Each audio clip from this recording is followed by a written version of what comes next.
Launch ready for WWE Aftershock in 3, 2, 1.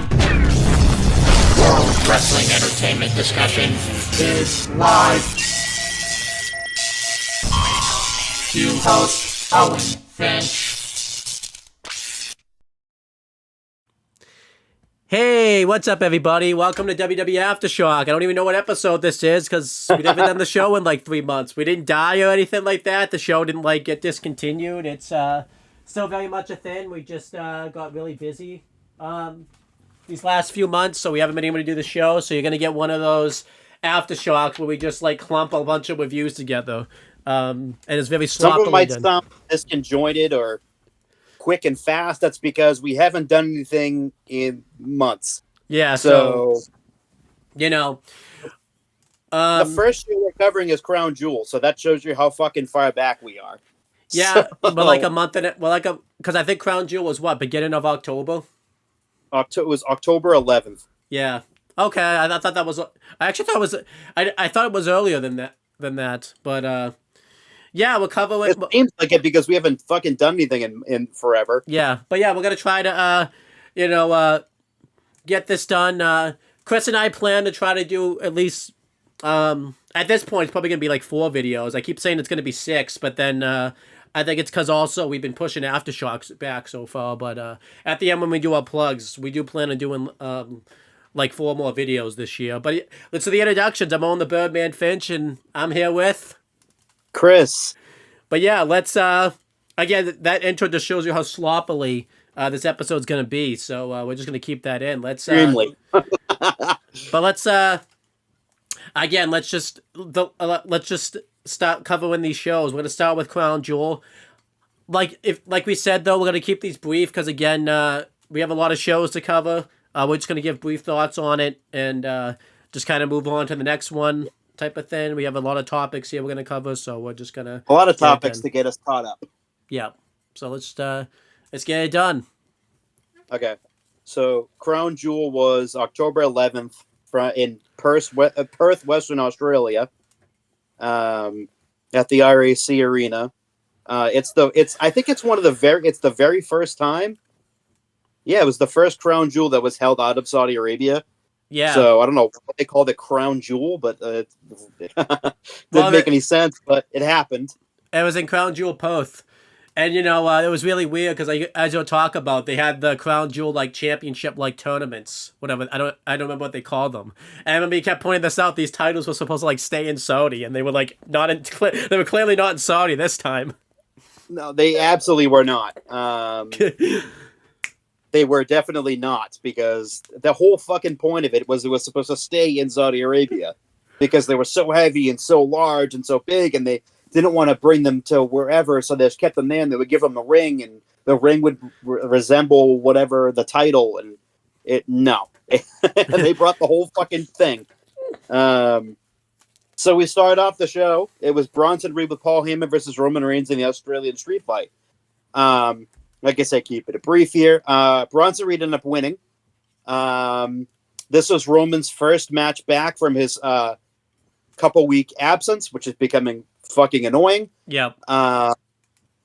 And, I mean, he comes back to huge pops anyways. I still love Roman. But, the whole writing him off thing is kind of getting old. I got old fucking 17 attacks ago.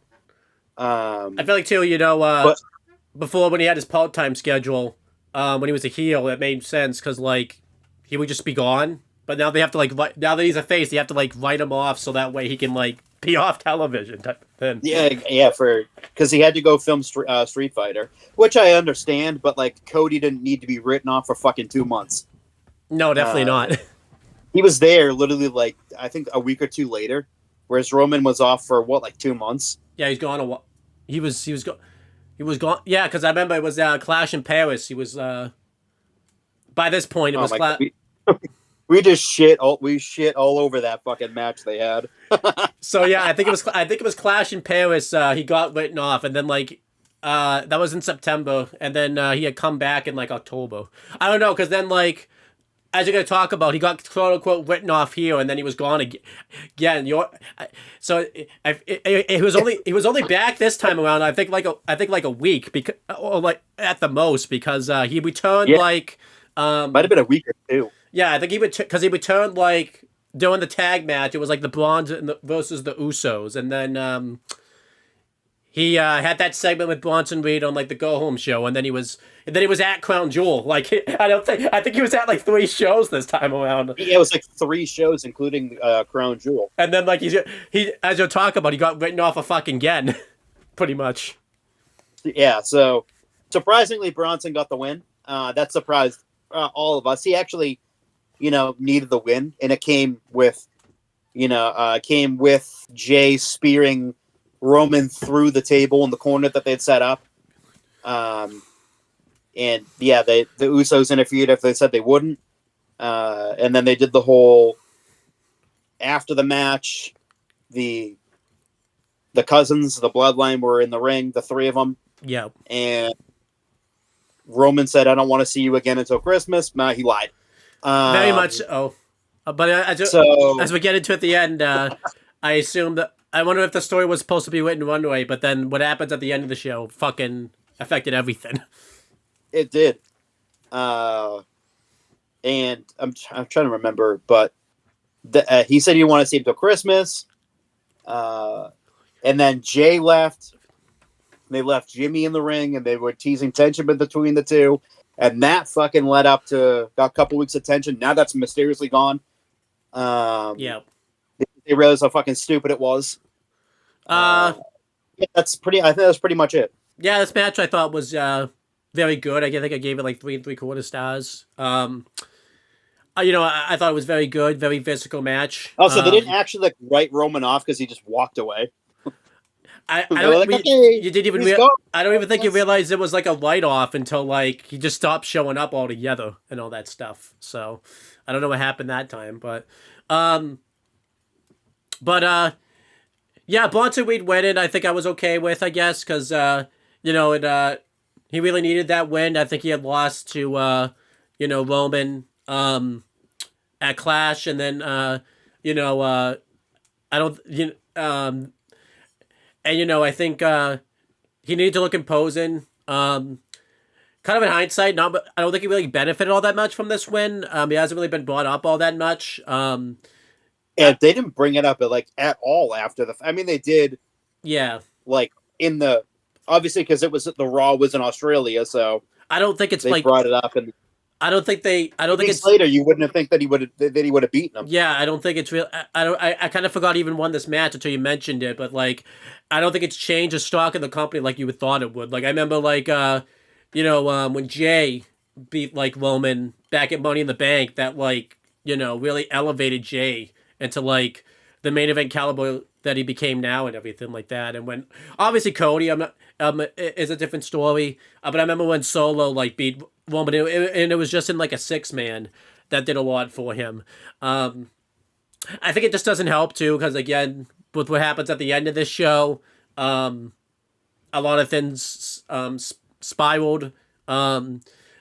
But it honestly, it feels like this should be a bigger deal than it is that Bronson Reed beat Roman Reigns. Like Roman Reigns doesn't lose that often, and they haven't really mentioned they've like mentioned it, but I don't think it's really changed Bronson Reed's like stock in the company like I thought it would, I guess, and all that stuff. Yeah, it didn't really change the stock all that much. I agree with that. Like I feel like he's still like a henchman and all that stuff. Still very good, but it feels like doesn't really feel like he, again, this is with the hindsight. If we covered this at the time, I would probably be like, oh, this does a lot for Bronson Reed, but it really didn't do much for him, type of thing. Because then he also lost recently in the tournament by count out, and then he hasn't really wrestled all that much. I don't think since then. I think he's been kind of just like there, so he hasn't really done much. He's done basically like a lot of tag team matches. Yeah, so he hasn't done much. So whatever, And then it led to a storyline that kind of went nowhere. But I don't know if I could fault WWE for it, because again, as we'll talk about the end of the show, everything got fucked up by the end of the show. It really did. So the next match was Stephanie Vaquer versus Tiffany Stratton for the Crown Jewel Women's Championship.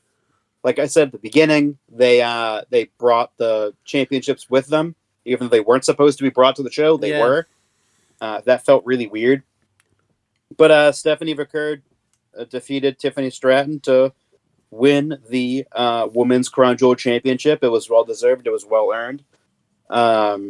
Because Stephanie at that point was on the rise. I mean, she still is on the rise, even though her current feud is fucking dog shit. We'll get to that. Yeah.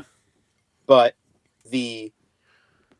she was on the ascent at this point in time. Yeah, this was great. The match itself was great in itself. Very surprising Stephanie Vaquer won, because at this time they were Tiffany Stratton. They were very high on that she had lost a match up until this point. So I was kind of thinking they were just going to keep Tiffany on the rise, but they gave the win to Stephanie, which was very good. The booking of it, Stephanie Vaquer has been very good. She since that banner with Io Sky at WrestlePalooza, and then she went here and won the Crown Jewel Women's Championship. She's very much on the rise, and this really showcased her skills very well, and I was very happy she won this match. Yeah, it was. I was very surprised that Tiffany lost, but in hindsight, it really wasn't shocking, because they were pushing Stephanie's heavy, and I feel like now, Tiffany's after that, she kind of plateaued a little bit. Yeah, we'll get to that. Yeah. The next match was the final time ever. John Cena versus AJ Styles in their final ever match, because they're both retired. They'll both be fucking retired by this time next year. Which is insane. Pretty great.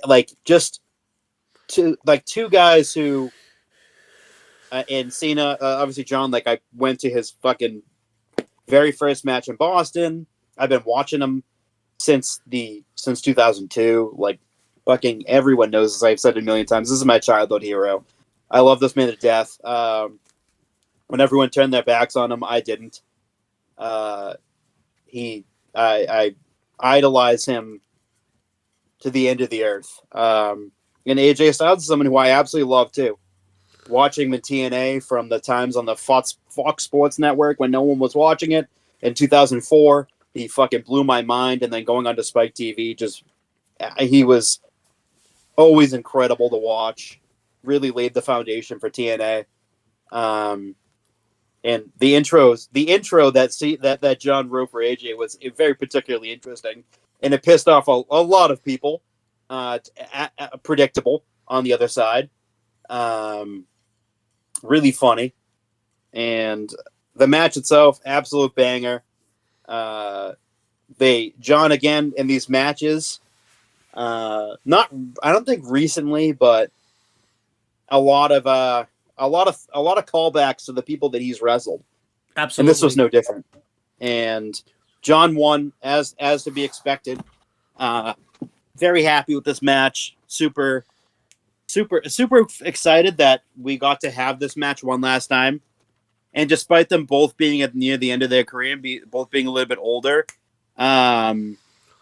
it was definitely a hell of a match. Yeah, this match was absolute masterclass. I'm glad I got to see we got to see it one last time, because it doesn't look. I don't even know. I feel like we were gonna get this match, but I'm glad we did. Both men really pulled out all the stops. AJ Styles came out into his old TNA gear, which was awesome. A lot of callbacks. He hadn't won fourth since maybe 2008. Yeah, I feel like because he's been in the AJ Styles we've seen him in now since 2013 and all that type of stuff. Yeah, he had one that I when I first started watching TNA, he was in the shorts. Yeah, but yeah, just an absolute masterclass. Cena did a lot of callbacks to people he's feuded with, and AJ Styles did a lot of callbacks to all the people he's feuded with and been friends with in TNA and everything like that, which was pretty awesome. Yeah, this is just an absolute masterclass of a match. I'm really happy it turned out well, because obviously both men are a little older now. But both men really have been putting on really good performances, especially AJ. I think because he's getting towards the end. AJ's been putting on really good performances. I think since SummerSlam, and then he's had a really good tag run as we get to with Dragon Lee, and had a really good tag matches with him, and then the matches with Dom, and then the match here with Cena. He's been really pulling out all the stops, and then I feel like too, we're finally starting to see a turnaround in the John Cena retirement tour as we get to. Obviously, it was looking a little shaky, but I feel like the last few times it's been really good. Now it just really sucks. It's finally got good. The last time he's been on. I feel like too. Maybe I'm not being as critical again because it's getting to be the last few times, so I'm just gonna enjoy it for what it is. But at the end of the tour, if we do a video about it, it will probably be like a thumbs in the middle, and I feel like that has to do with like the late. I feel like SummerSlam, other than like it really started turning around, and then the only hiccup was like that match with Brock, and then ever since then, every time we've seen Cena, whether that's on Raw or something, it's been really magical, and I really wish this could have been. Honestly, if we'd had this one that's why that heel one really sucks, because we could have had this all year, and then it got ruined by The Rock and TKO and everything like that. But yeah, I'm really happy this tour is. It just sucks. I was this tour. Even though the tour's finally turned around, it's kind of like too little, too late. Because again, it finally started working. With now that his appearances have been less and less. Yeah. But yeah, I'm happy we got to have this match one last time, and it was truly special. Extremely happy. Then we had the Io and Rhea versus the Kabuki Warriors. Io and Rio, I think is their team name. Yeah. Ended up winning. This won't be the last time that we'll see them in the coming months. But yeah, the Io and Rhea needed this win, I think, a little bit. Because the Kabuki Warriors just kept fucking surprising them and beating the shit out of them.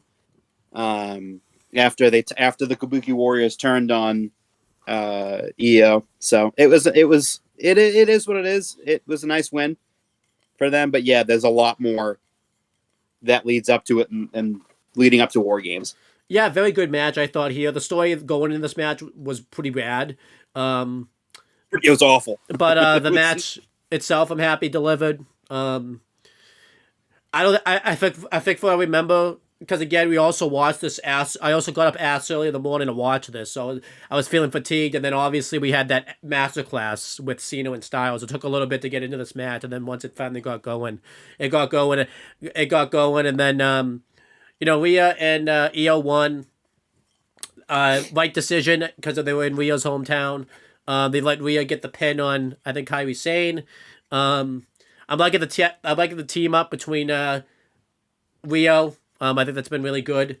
I hope it's leading to a tag title win. I think that would be awesome. But yeah, this match was very good. It might have been. I don't know if it was either this match or the Roman Reigns Bronson Reed match. It was probably one of the weaker matches of the night, but I think this was definitely helped by the crowd because, again, they were just really ecstatic to see Rhea Ripley because, again, they don't get to see a lot of Rhea Ripley since they're in Australia, and the WWE doesn't go there that often and all that stuff, so that was awesome. It was great. And now we have the sad main event. It's Seth Rollins versus Cody Rhodes for the Men's Raw Jewel Championship. Seth ended up beating Cody, but at what cost? Because he did a stupid coast to coast. Yeah. Partway through the match and fucking fucked up his shoulder, and now he's going to be out until after WrestleMania. So at what cost? Really? Because now the following night, the Vision turned on Seth, which was supposed to happen after WrestleMania. So everything kind of got pushed up because Seth is going to be out for fucking ever. 7, 8, 9 months maybe. And it just, I think he said, because he was on Burt Kreischer's show recently with Becky, and he said he's about a month away from getting his sling off. So it just, that whole fucking thing just put a whole damper on it, because it was a relatively good match. Yeah, I really like this match a lot. Obviously Seth and Cody, get them in the ring together. They always have great chemistry. Obviously I like the thing at the end where you use the watch, the thing that Cody gave him, and Seth won clean. I think they had done a segment earlier where like Paul Heyman had like asked the Blondes not to interfere in the match, and they didn't. Seth just won clean. But again, all of this is for naught because Seth ended up getting injured, and it fucked everything up. Obviously the injury looked bad, but obviously we weren't sure if he was just selling. But then you could tell throughout the night, Seth wasn't really like, I don't think Seth took like his robe off that he wears when he comes to the ring, and he wasn't moving like his shoulder, his right shoulder all that much that night. So you could kind of tell. And then obviously we had reports like after, cause Wall had come off the air and everything like that Seth might be hurt because they were seen in a sling. And obviously we weren't really sure if this was going to be real or not, because obviously we've been fooled before by the Seth Rollins injury before.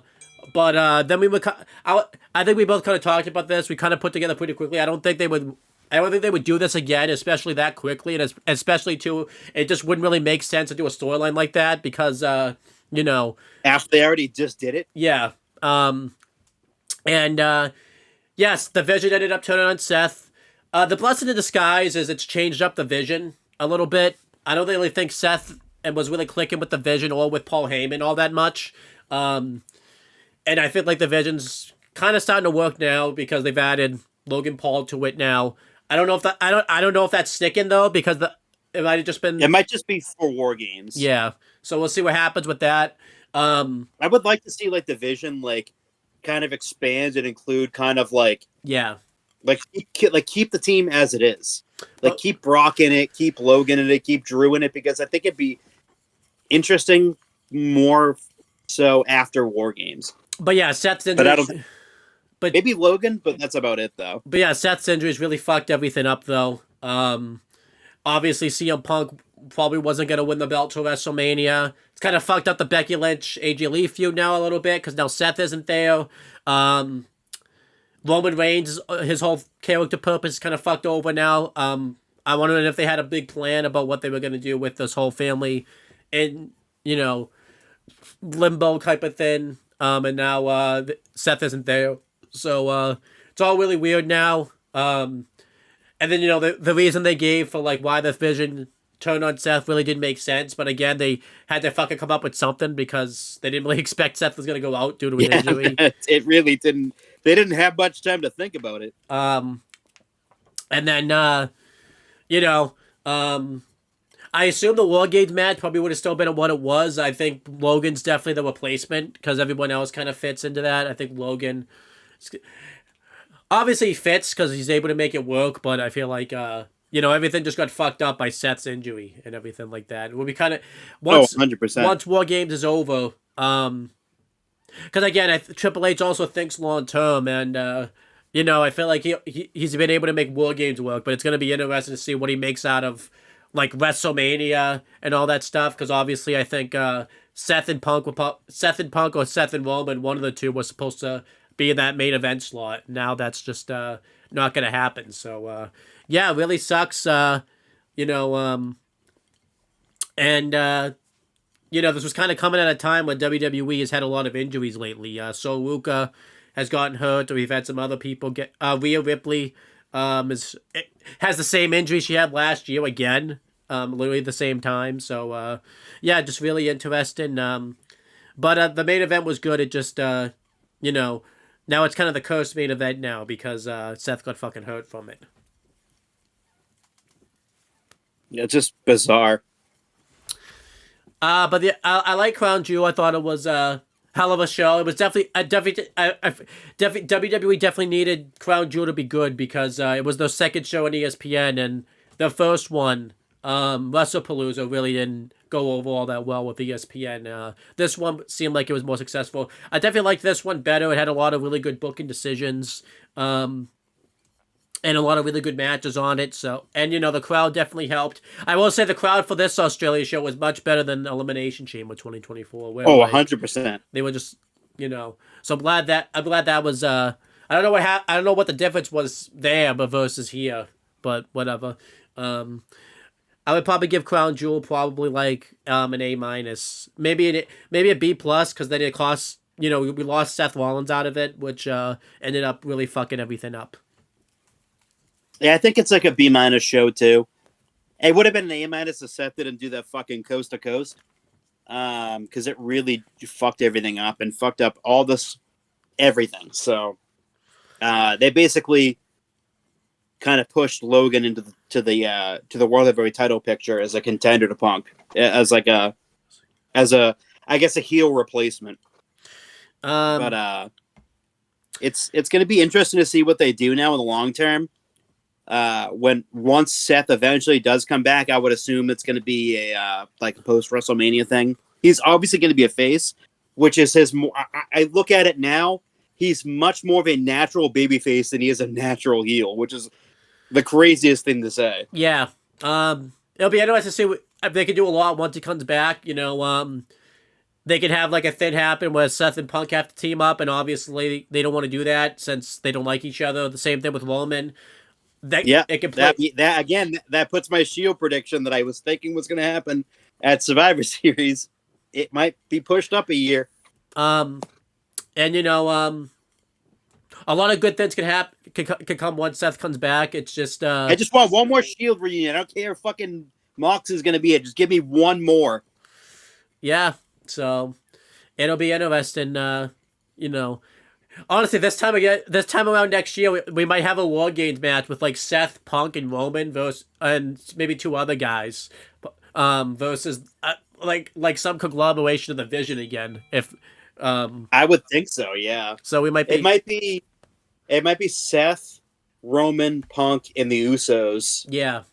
Versus Braun, Bronson, and I probably would put Logan in there. Yeah. Just because you kind of need someone to be kind of crazy. And he's kind of like that sort of flippy, crazy dude who will jump off the top of the cage. And then maybe I don't know. But I would change up Rock and I would change up Drew. Yeah.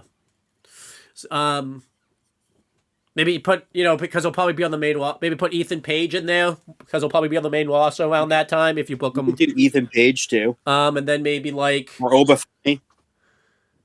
I don't know. I feel like Obafemi. I think we talked about this before. He might be more. He might be better off being a. I don't know what. I don't know.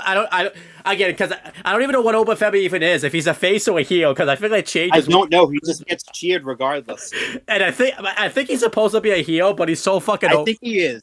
But he's so fucking. He's more of a tweener, I would think. Yeah. But I would say he's been much more of a heel. I don't know, because sometimes he's like a big baby face when he comes out and everything like that too. Bizarre. So, because I think he's supposed to be like a heel, but it's like he never is.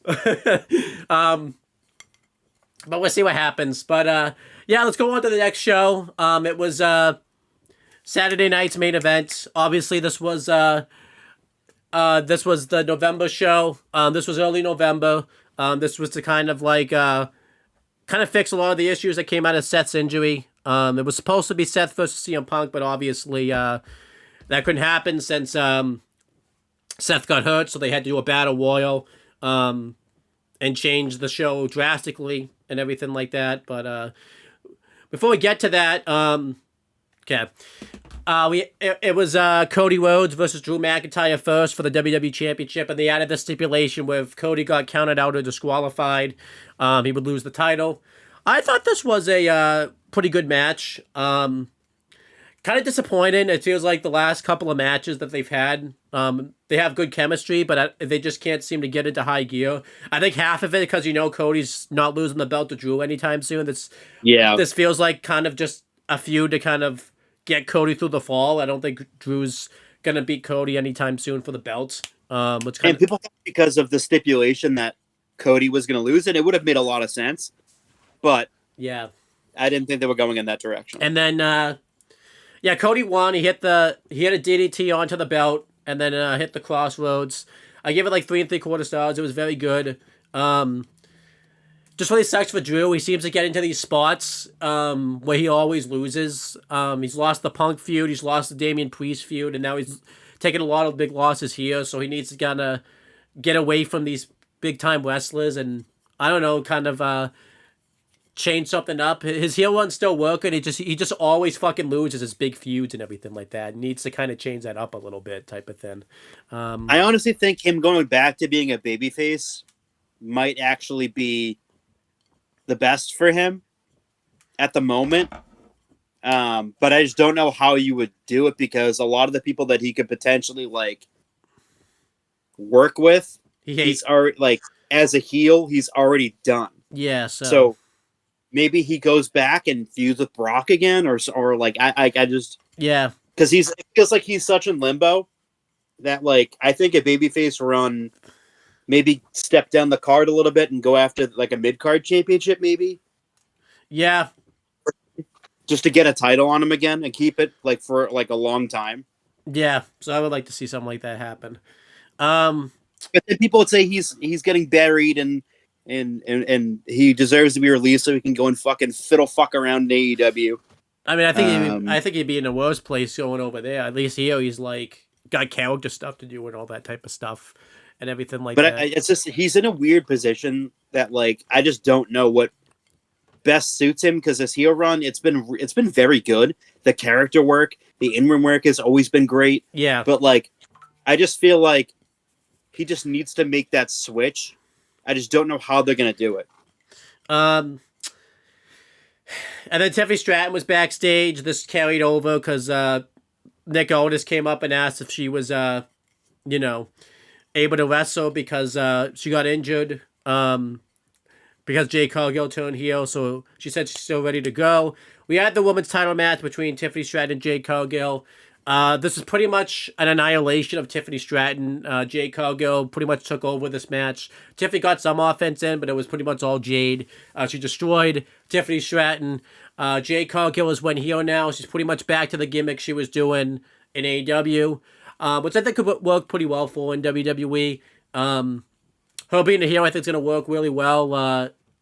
They needed to change up the dynamics with Jade Cargill. I'm glad they put her in the heel role, and it's been working pretty well for her. Her winning the belt here was the match went exactly as it should have.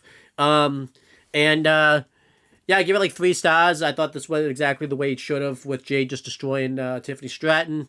And I was kind of sucks though. Tiffany Stratton's title reign like lasted pretty much all year up to this point, and it never really kicked into high gear because she kept fucking feuding with Nia Jax. They like, oh, that was a horrifically bad decision. I don't think she really wrestled many people for like the belt. I think it was really just Nia and like Charlotte, and then that's it. Like and then like Jade, and then that was it. Like so her title reign never really got into high gear.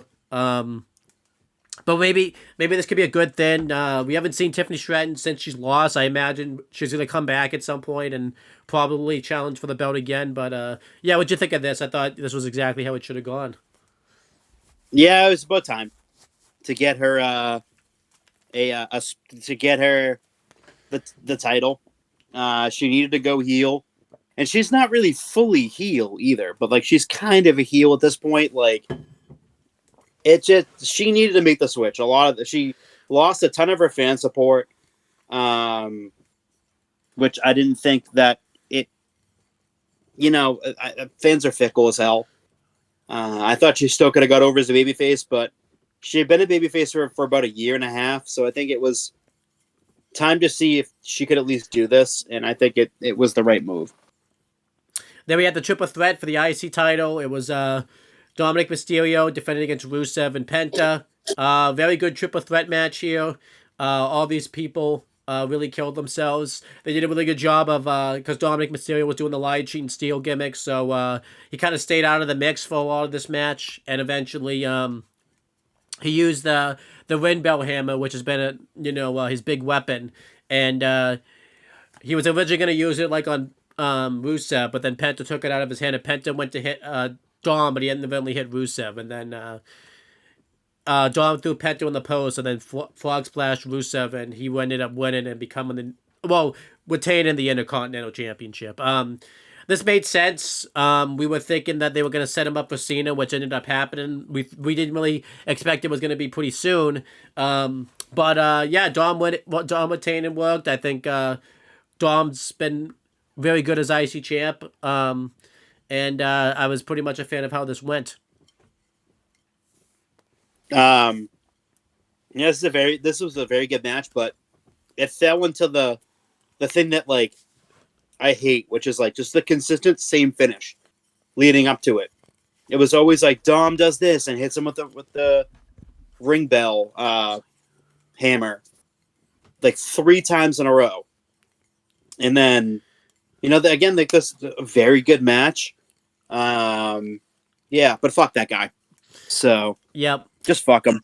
Just fuck him. You'll get to that later, and then we had the John Cena addressed who would be his last opponent, because obviously this is the biggest thing that's been in speculation since this tour is who would be John Cena's last opponent.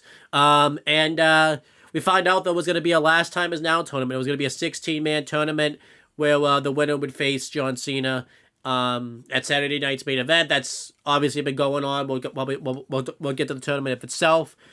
Pretty much a fan of this. Obviously, we all fantasy booked who would be John Cena's last opponent.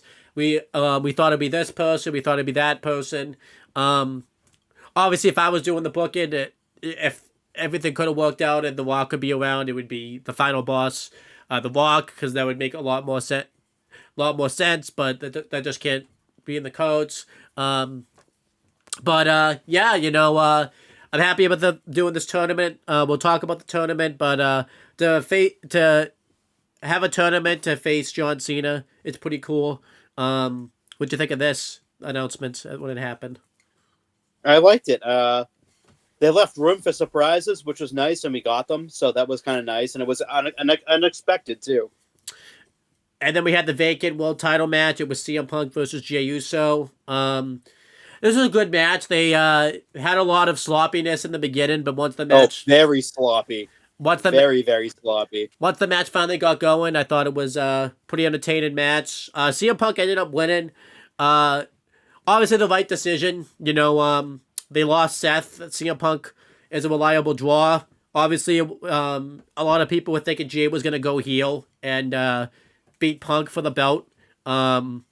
Especially, too, because his fan support was dwindling around this time. It seems like that's recovered by this point now, but CM Punk ended up winning. I was happy with CM Punk winning. I mean, obviously, this was supposed to be a bigger moment than it was had Seth been here, but obviously they had to pivot to going back to just Punk winning the belt. And Punk definitely isn't... This was definitely not the plan for Punk to win the belt by now because, it's been very odd with how everything... His title win, I think, is going to be good, but obviously they're trying to make it work because, again, he wasn't... I assume they had programs for him after he won the belt and everything like that, but now they have to push those up now since Seth got hurt. But I'll give the match like 3 stars. Once the match finally got out of the sloppiness, it was good. And I thought it was a solid match once they got out of the sloppiness, but yeah, there was some real sloppiness in this match. I just don't think that like they have much chemistry together. Yeah. And like in the ring, like on the mic and stuff, they're fine, but like once it comes into the ring, I think they work better as a team more than they do as opponents. That was Saturday night's main event. Overall, a relatively fine show. Kind of a disappointed show because they had like hyped up something big was going to happen. And nothing, it didn't. Nothing like really happened. It was kind of just a regular Saturday night's main event. Obviously, the biggest thing that was that CM Punk won the belt, and then that was it. What do you think of Saturday night's main event overall? I thought it was pretty lackluster. Yeah, lackluster, solid. Nothing too spectacular, but it could have been a lot better. So then we get to talk about your hero, your boy John Cena. Yeah, we're getting towards the end now of his time with WWE, which is getting pretty sad. Obviously now he's been at Crown Jewel, but now he's had his last show in Boston and his last Monday Night Raw in general. I was at his last Raw in Boston. That was pretty damn awesome. So I figured we talk about what he did with his last shows. At the last show in Boston, he got introduced by Triple H, which I thought made a lot of sense considering the fact that they're both from New England. Triple H, and John Cena have had a lot of parallels in their careers when it comes to their training, and obviously they've feuded off and on and teamed off and on during their careers and everything like that. That was John Cena's first WrestleMania main event was against Triple H, and yeah, John Cena was having a nice welcome back to Boston speech, and then he got interrupted by Dominic Mysterio. And, Dominic Mysterio up to this point has been getting cheered a lot more recently. But now we're back to old school Dominic Mysterio. He's getting booed and can't even get a sentence out anymore again, which is pretty damn funny. This As it should have been. This led to the Intercontinental Championship match getting made, and Dominic Mysterio and John Cena had a hell of a match for the Intercontinental Championship. It was definitely made better being there live because, John Cena was from Boston and they had that Boston crowd and everything like that. John carried him. Well, he did carry him. He carried him right to an attitude adjustment and won the championship. So, so this was a big moment. John Cena became a Grand Slam champion. I kind of figured, obviously they would set up the Dominic Mysterio-John Cena match. I didn't expect that the match was going to happen in Boston, but I'm really happy that it did. I still think John Cena's last match should have been in Boston, because then, why wasn't at WrestleMania if it wasn't going to be in Boston? But at least we got this moment. He got to win one last time in Boston, and I thought that was pretty awesome. And, it absolutely ruled, and everybody loved it. Seeing John Cena's last time in Boston, and I got to see John Cena live win one last championship. He's a Grand Slam champ now. He's won every active title there is to win. Well, not every active title, but he's been a tag champ now. He's been the U.S. champ. He's been the IC champ because he's currently is now, and then he's obviously been the world champ. So now he's won every active version of a championship in WWE you could win. That's pretty awesome. I think this is cool. What do you think of John Cena's last time in Boston before we talk about his last Raw? I thought his last time in Boston was awesome. I thought it was great. Amazing. Wonderful. I had, and I still do, I still have it, I got a Jakks Pacific foam WWE Spinner Championship belt when right after it was introduced. I got it for my birthday. And I fucking grabbed that thing and I was celebrating like I had won the fucking championship myself. It really propelled me back in time. And I'm like, man, this is the last time I'm ever going to see him wrestle in front of his people. Could have been there. Yep. Trust me, I know. Could have. You had the offer. It started to dawn on me, and it's a surreal feeling. I'll go more into depth of it after Saturday Night's Main Event. His last one. It's a really weird feeling. Yeah, because we all grew up with him, and he seems like at peace. Like when he looked down at that towel, I think it really started to set in. Like he's got very minimal amount of dates left. And this is the last time for him in his hometown. I felt like it should have been flipped, and at least we should have got the last Monday Night Raw and not Madison Square Garden. But I can kind of understand why they did MSG, because that was his first, his second WrestleMania, but his first match and his first real significant WrestleMania. Because he came out at WrestleMania 19 and just dissed a bunch of cardboard cutouts. Before he turned face at the end of the year. And it was, I can understand why they did that, but I would have preferred them switched if we couldn't get the last one. But it's really a surreal feeling. It really is. that he's going to retire, and it just doesn't. It doesn't feel right saying it, but he looks at peace, and he's just fucking enjoying himself, and I'm happy that he's happy. I'm happy that he's at peace, and you can kind of see that on his face, that he's not like upset. He's like obviously like upset he's not gonna be wrestling anymore, but like you can kind of see he's at peace with it, and he's happy with his decision that he made. Yeah, and I'm really happy we're getting that that the retirement tour's finally turned around too. That way we can all enjoy it now, type of thing. Now he's not a heel anymore. He's finally back to being a baby face. That was a major misstep. Yeah, major misstep. But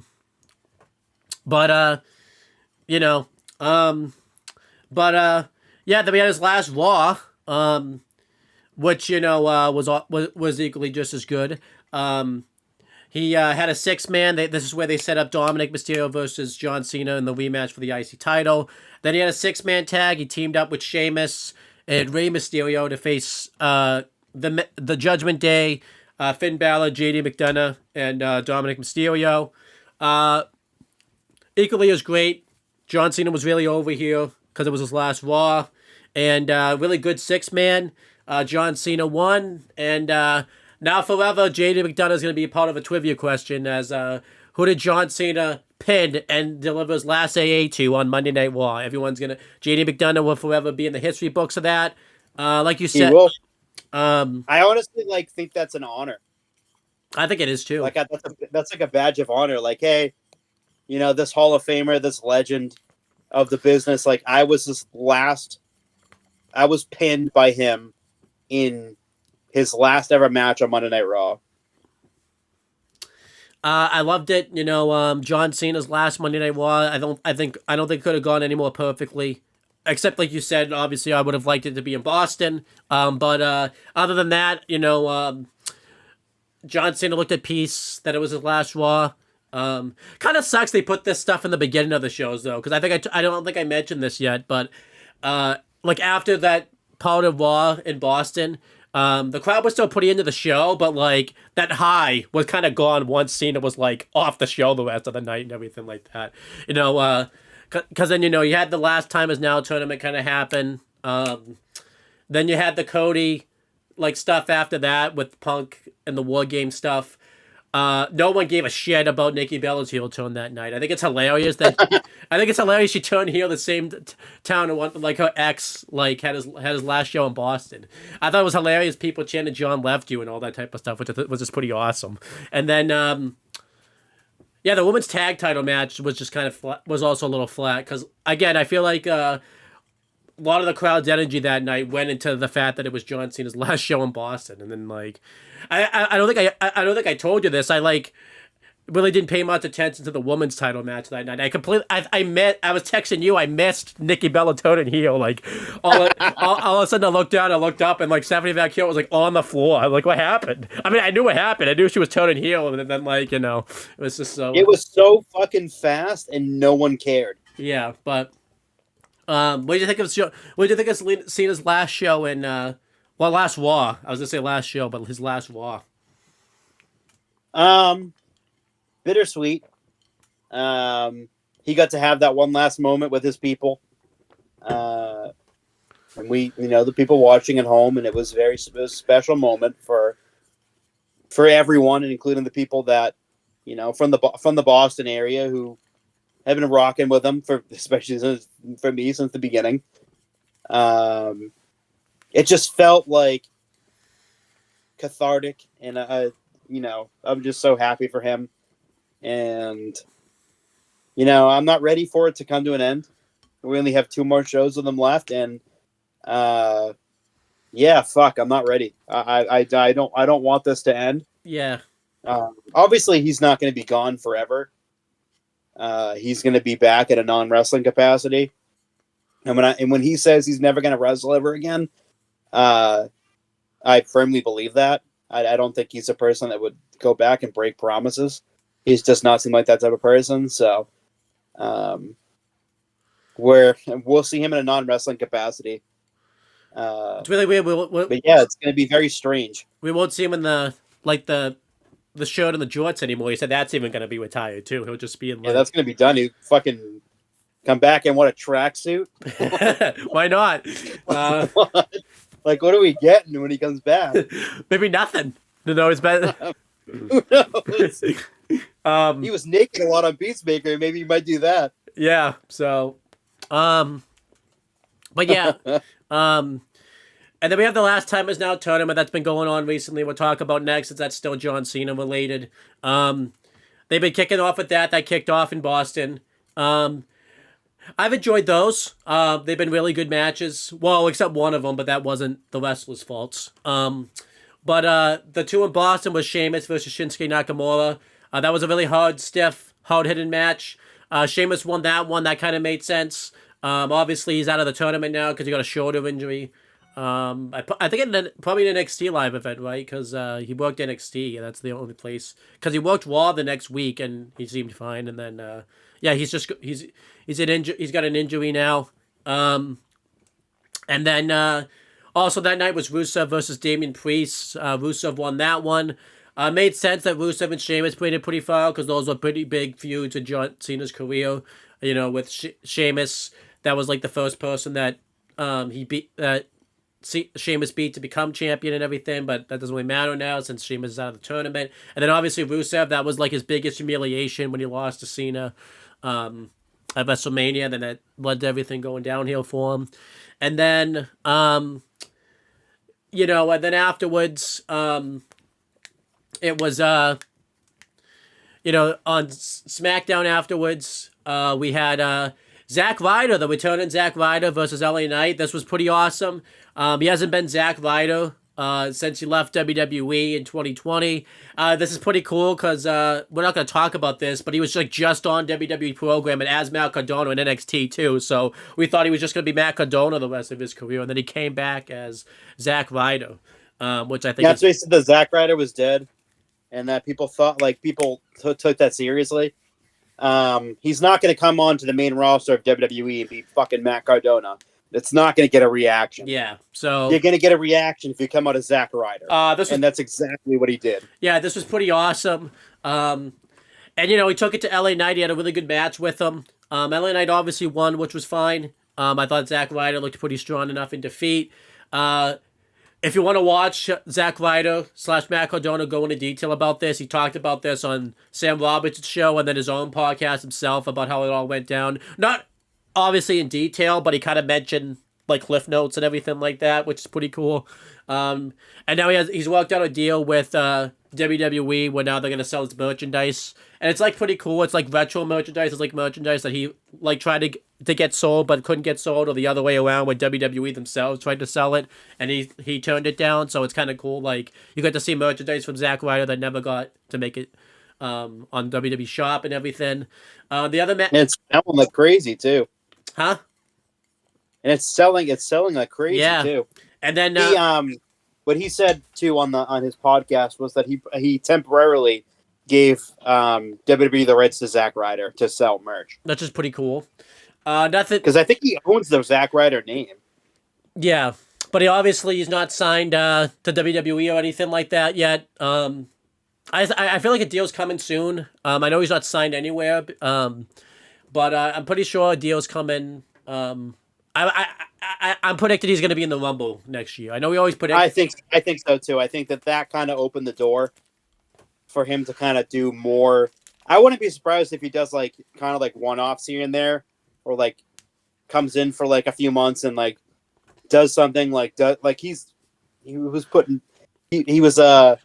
put over LA Knight, even though LA Knight's kind of a big star, but like he took to eat the pin there. Yeah. I would expect him to start popping up a little bit more here and there because it seems, because over the years we were kind of speculating that he would come back.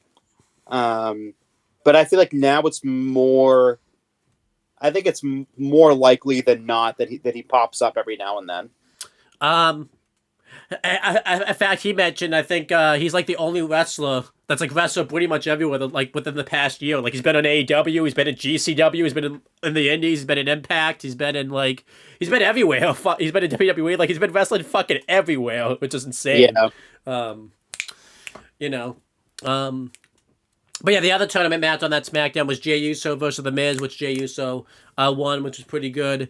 And then on Raw and MSG, we had Dolph Ziggler return as Dolph Ziggler, which is pretty epic. We didn't really expect this one. This was really a surprise. Nobody knew about this one. I didn't really expect to hear Dolph Ziggler. I didn't really understand what I was hearing because I had just seen him on TNA. I think Turning Point, like not long before this. I think literally the day before. I had to watch that because I think the show was that weekend because Zack Ryder. That's why he didn't wrestle at Turning Point that weekend because he was at SmackDown, so he couldn't wrestle at Turning Point. Yeah, and I think he had to go the next day to like do the tapings, and then Dolph Ziggler wrestled on Raw, which is pretty damn cool. And he wrestled Solo Sikoa. Really put over Solo Sikoa huge. Really sold for him, and Solo Sikoa ended up beating Dolph Ziggler. And then the other one was Gunther versus Javon Evans. That was a hell of a match right there. Really happy Javon Evans got that spot. He got to wrestle at MSG twice in the same week, which not a lot of people like in their 20s can say they did. Yeah, Gunther won. He made Javon Evans look really strong. Gunther's back to his old theme song too, and he's kind of back to the old, his old ways back when he was in NXT UK as Walter. So that's pretty cool. And then on SmackDown last week, it was Finn Balor versus Penta, which Penta won. That was a good match. And then the other match was Carmelo Hayes versus Bronson Reed, which I almost said Cody Rhodes won, which he kind of did. He wanted. He came in and fucking was like, I'm pitting him. It's a triple threat match now, so. I'm gonna have John Cena's last match. So that match at SummerSlam, that wasn't much of anything. I want to have his last match. So, but no, he technically did win the match because he laid out Bronson Reed with the crossroads and allowed Carmelo Hayes to win by countout. And then on Raw this week, we had Gunther beat Carmelo Hayes and just really sleepover match, really a hell of a match that no one expected to be as great as it was. Well, he kind of did with the wrestlers, but you didn't really think it was going to get that time. And Carmelo Hayes has been really shining lately on the main roster. And then, unfortunately, the one match I mentioned that wasn't all that good, and again, it wasn't the fault of anyone, it was the Solo Sikoa Penta match, because Penta hurt his shoulder doing the Hurricanrana on the outside, so they had to end the match early. And Solo won, which I don't think was meant to happen. I think Penta was probably supposed to win that match because I imagine they wouldn't have wanted with the way they have the tournament set up. I don't think they probably wanted Penta to be the one to face Gunther, to have Gunther like really get over that. So I'm wondering how they're gonna do that match now because now it's like two big heels that they're really pushing in Solo and Gunther, and they both have to wrestle. I imagine Gunther's still gonna win because I think he's getting like more of a push right now. But yeah, but again, they had to stop the match. But yeah, what do you think of the Last Time Is Now tournament? I've loved it so far. Every match except like that one I mentioned, but again, no one's fault has been a beta pretty much. I've liked the tournament. It's been a really good tournament. I like the surprises. Everything just kind of fit because Cena's had matches with Ziggler and Ryder. And that's it. I loved the Zack Ryder appearance. I love the Dolph Ziggler appearance. Zack Ryder's a little bit more of a surprise. Like they both are surprises, but Ziggler was in WWE very more recently than Zack Ryder was. Yeah. When was I would think when the hell was the last time Nick Nemeth was in? He got released in 2023. WWE? He got released in 2023, but I don't remember. 2023, so that's a year and a half ago, maybe. But I feel like too he wasn't doing that much. Like before he got released, he was kind of making. No, he was doing the here and there, and he brings it up too a lot, like in interviews recently about like how he just wanted to get the fuck out of there, and it made a lot of sense because it made a lot of sense. But it was nice to see him back, because he like 2023 was the last year he was affiliated with WWE, whereas Zack Ryder was 2020. And he, yeah, that saved his career essentially. But now Ryder's come back. A much bigger person, kind of meshed the two together. His Matt Cardona and Zack Ryder to be what he is today, and it was, and Corey Graves put him over massively on commentary, which was awesome to see. He kind of brought up a lot of his indie stuff, which is like something that in the Vince era would never happen. It's becoming less of like, oh shit, look what they're talking about, and more of a, hey, let's kind of familiarize the crowd with this person. I still remember, and every time you say that, with Dolph Ziggler, was like, he was there more recently, so there wasn't really much to talk about besides the fact that he was in TNA. I still think it's funny when you mention, like, because I always think, like, Vince never mentioned that. I always think of that time when Mickie James came back and, like, didn't mention she was in, like, TNA all those years, so he just thought she stopped. And I feel like, too, the thing that you forget about, like, Mickie James had, like, just had a match in, like, NXT, like, 2 months before that. It was just hilarious, so it was like, what the fuck's going on there? Yeah, exactly. I guess it didn't happen. Yeah, I guess it didn't. I guess they just, like, my favorite thing is, when they pretend like they didn't wrestle for 15 years and they just like magically showed up, like, oh yeah, this new trainee over here. Yeah. What the fuck? This person has they've been wrestling for like 15 years, and now they just come in and they're like, oh, by the way, this guy just fucking showed up one day and was like, hey, I'm fucking 30 years old. I want to start training now. Funny thing is, now with the NIL program, that kind of is starting to happen nowadays. But yeah, it's like, you know. But like indie stars come in onto the main roster, like in the Vince era, they were like trying to convince these people, like, or it would be like someone who was like a lower tier guy, or like a lower tier wrestler or middle tier wrestler in like way back, and then they come back and it's like, oh, this person hasn't wrestled in 5 years. It's like, why the fuck did they not wrestle for 5 years and just magically show up in WWE? The Mickie James one's the biggest egregious one to that, because like she had wrestled in TNA for like 7 years and then like wrestled one match in NXT TakeOver, and then Vince, like, again, I feel like the Mickie James one's an egregious one because she wrestled in WWE and in NXT, and Vince said nope, she hadn't wrestled in like 5 years. That was so funny. Was so egregious. I feel like Dolph Ziggler though was pretty surprising to see to me, just because he like I went didn't on expect it. he went on Chris Van Vliet's interview and said he had no interest in like going over there, and then there's that He fucking fooled us. and then there's that lawsuit. I don't know if that's died down at all that his brother's having with CM Punk. Yeah, that too. Also, I don't think that really like would affect anything, because it doesn't involve him. Yeah. Kind of funny too, because I was like, because I remember posting in the private chat we have. Does this mean Punk's not there tonight? Because obviously, if Dolph's there, like, you know, but maybe they kept them separated, or maybe they're just cool. I don't know what happened there, type of thing. Maybe it's real glass, Crimea River. Maybe. So, but yeah, anything else you want to say about the tournament before you do? We do some previewing and predicting for Survivor Series, since that's coming up. Absolutely I've loved the tournament so far. It's been really good. It's been good. Just looking forward to what the future holds, I guess, in this tournament, because like you said, like Penta's out now. Yeah. Do you think he's like? But again, we'll see. Who do you think's winning the tournament? I think it's probably Gunther. I think it's gonna come down to like. I mean, they've all projected Gunther. It seems very obvious that it's Gunther. But maybe they want to, I don't know, fool people, I guess, and maybe be Solo. That's the only other person I could see, because they've had a prior interaction. Yeah. I like LA Knight, you know, because LA Knight too, because they had that thing where a while back when he was the special guest referee, and then he brought him up again in a promo. Like, LA Knight would be really interesting too, also. Yeah. Who do you think's gonna replace Sheamus? Because obviously, he can't be in the tournament anymore. I honestly have no clue. I don't even know what the fuck they're gonna do. Yeah, we'll have to figure it out. But yeah, let's do some preview and predictions for Survivor Series.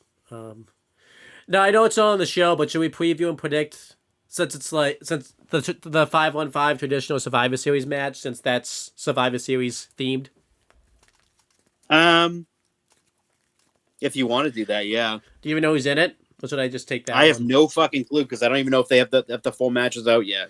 So, on SmackDown this week, I think it's already been taped, because they wanted, obviously, because it's going to be tough for them to travel SmackDown the day after Thanksgiving and everything like that. They wanted them to be with their families and everything like that. So SmackDown, they're doing a traditional 5-on-5 elimination match. It's the MFTs. I think it's all the MFTs too, right? But like it's Solo, the Tongans, JC Mateo, and Talatonga, which is pretty cool. Versus Shinsuke Nakamura, Rey Fenix, Motor City Machine Guns, and Sami Zayn. This feud's been built up over the past few weeks, really month or so. The MFTs came back. They've really changed up the presentation of them now. They look really intimidating. They have the face paint going on now and everything like that. Except Solo. I don't know why he doesn't wear the face paint. I guess he just doesn't want to. But he's a fucking rebel. Yeah. I mean, he's the leader. I guess he can do what he wants. But and then obviously all the MFTs have taken out one of these members of the other team at one point. They ruined Shinsuke Nakamura's opportunity at the U.S. belt. They beat up the Motor City Machine Guns. They've been beating up Rey Fenix. They've been beating up Sammy. So now they're having the traditional 5-on-5 match.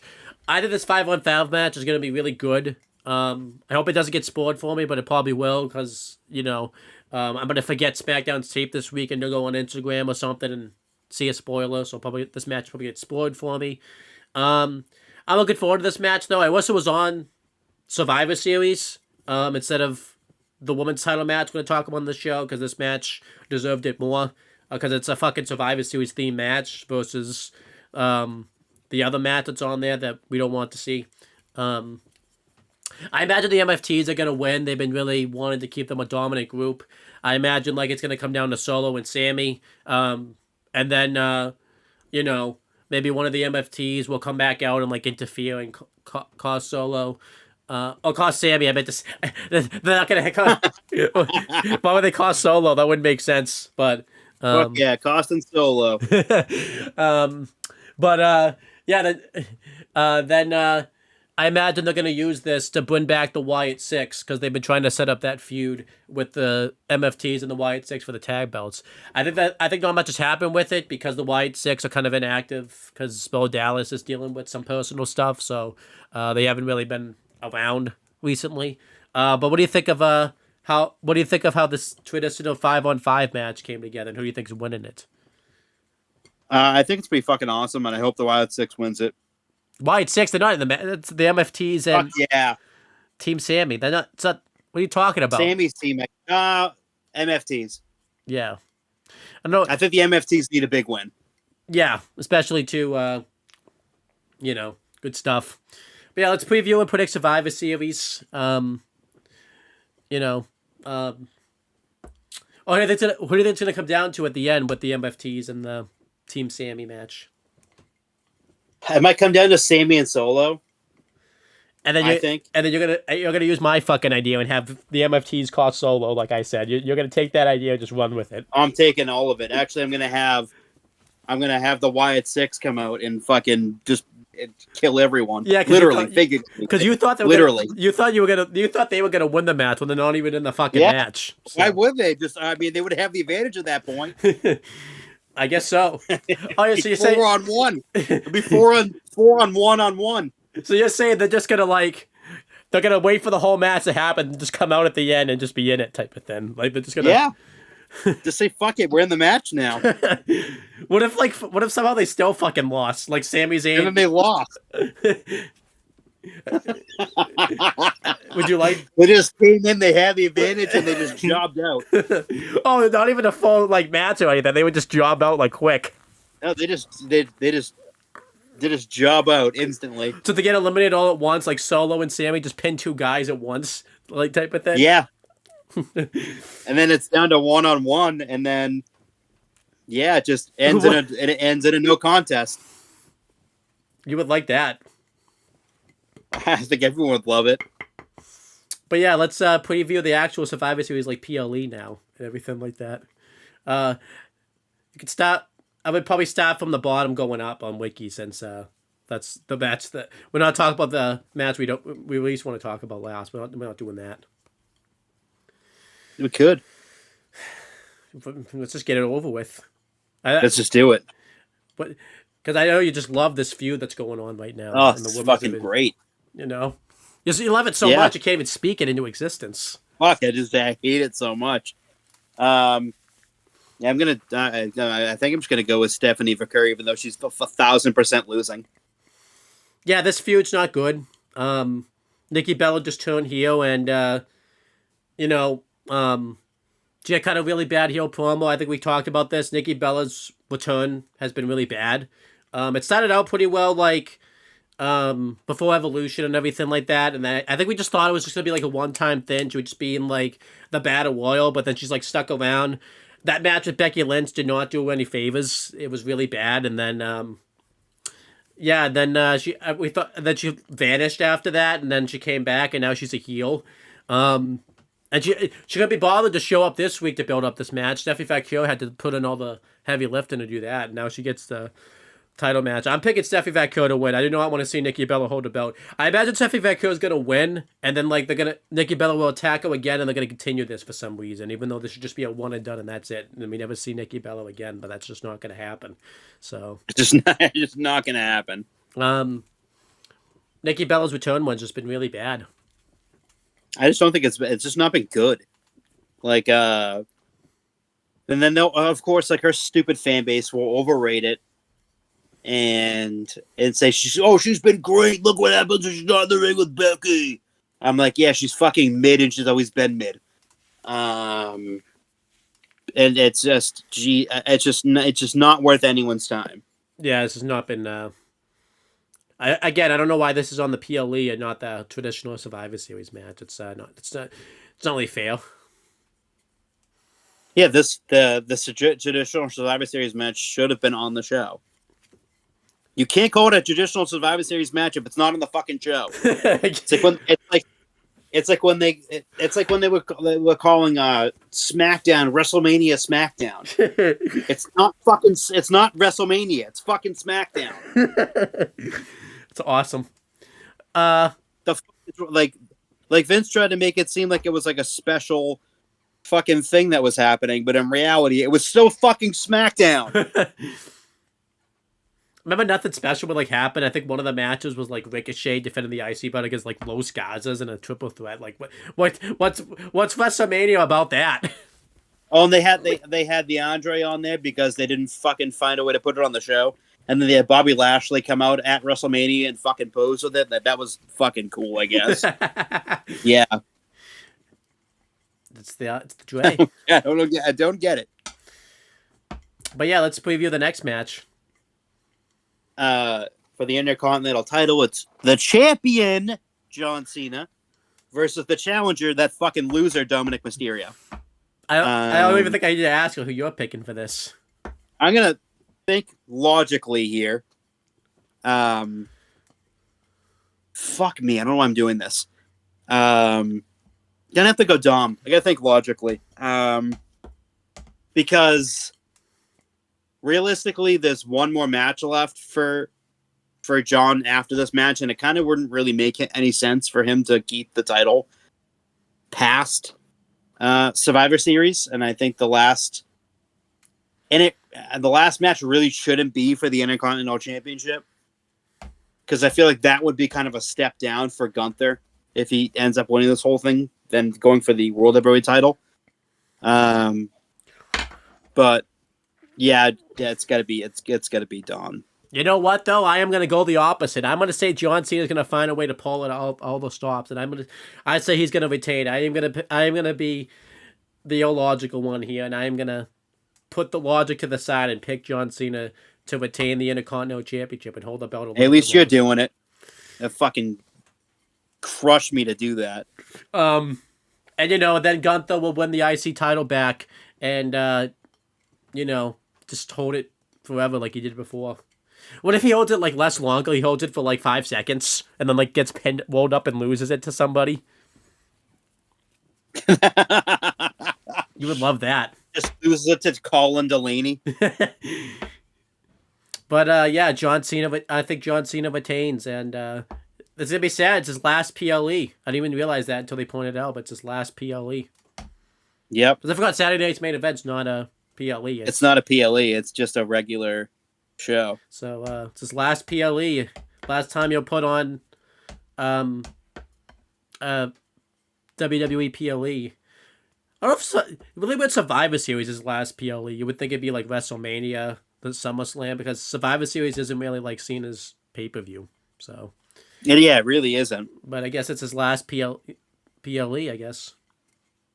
This is it. It is. Yeah, it is. So then we have the 2 War Games matches.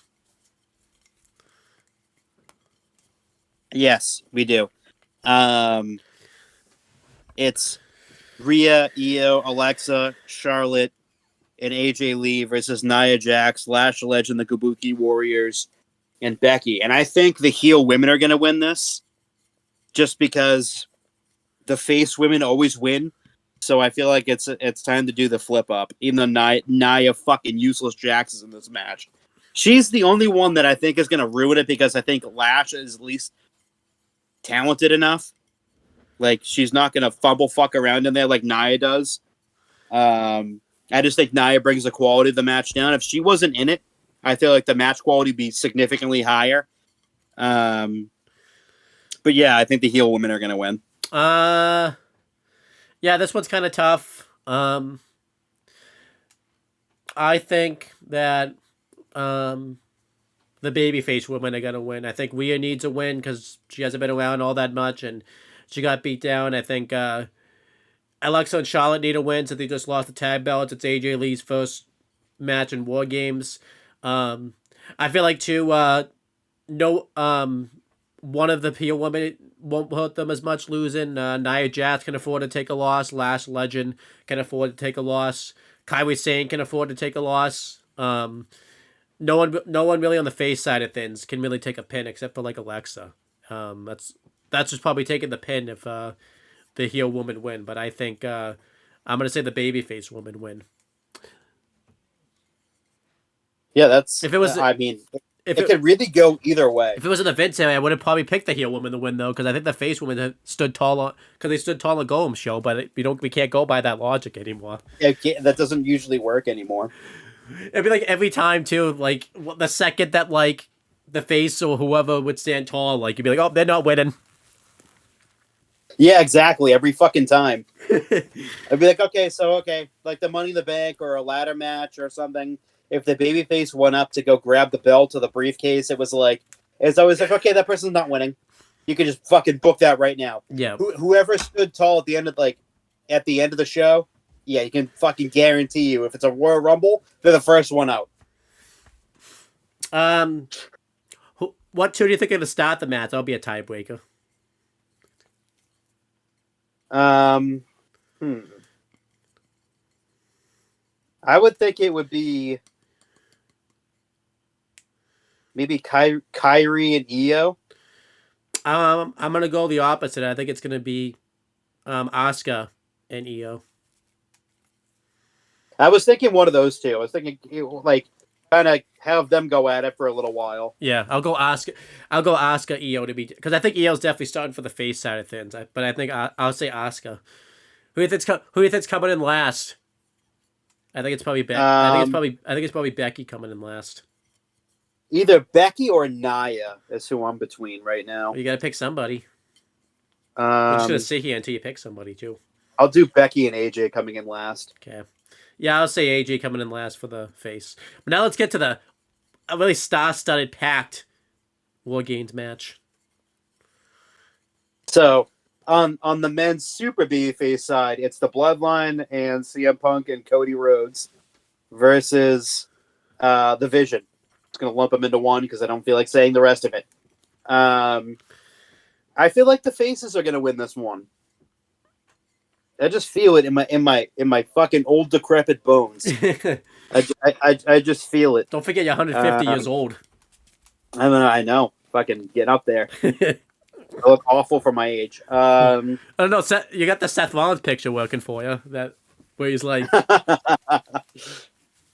Yep. Oh yeah, that one.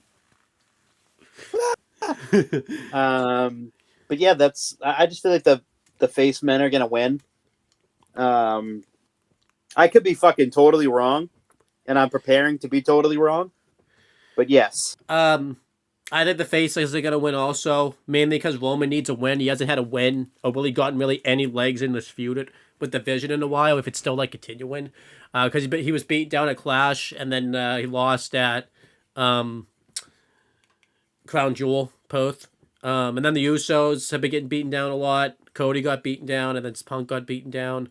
Let's do the tiebreakers, though. What two are starting out first? I think Punk versus Logan. I'm gonna say Jay versus Drew McIntyre. I think they'll start off. Who's coming in last? I think that's pretty obvious. I think it's Roman Brock. I mean, they're not. It's not going to be anyone else. I know. Yeah. Who else would come in? Brock's not coming in first, and Roman's is not coming in first.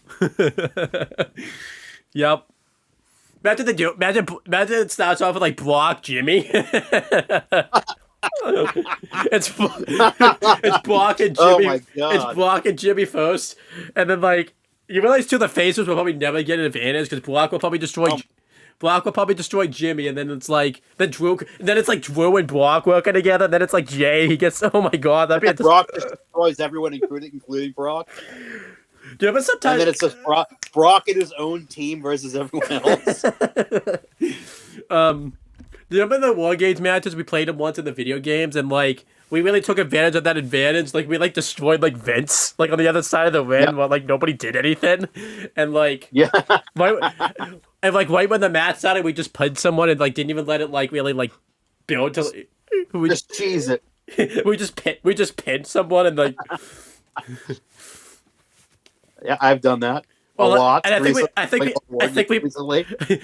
we moved like Vince to like way in the other side of the ring, so like no one could come like break it up and all that type of stuff. It was like always be in the other side. Do you remember too? Like one time we like didn't do anything with like I think we didn't have the advantage or something.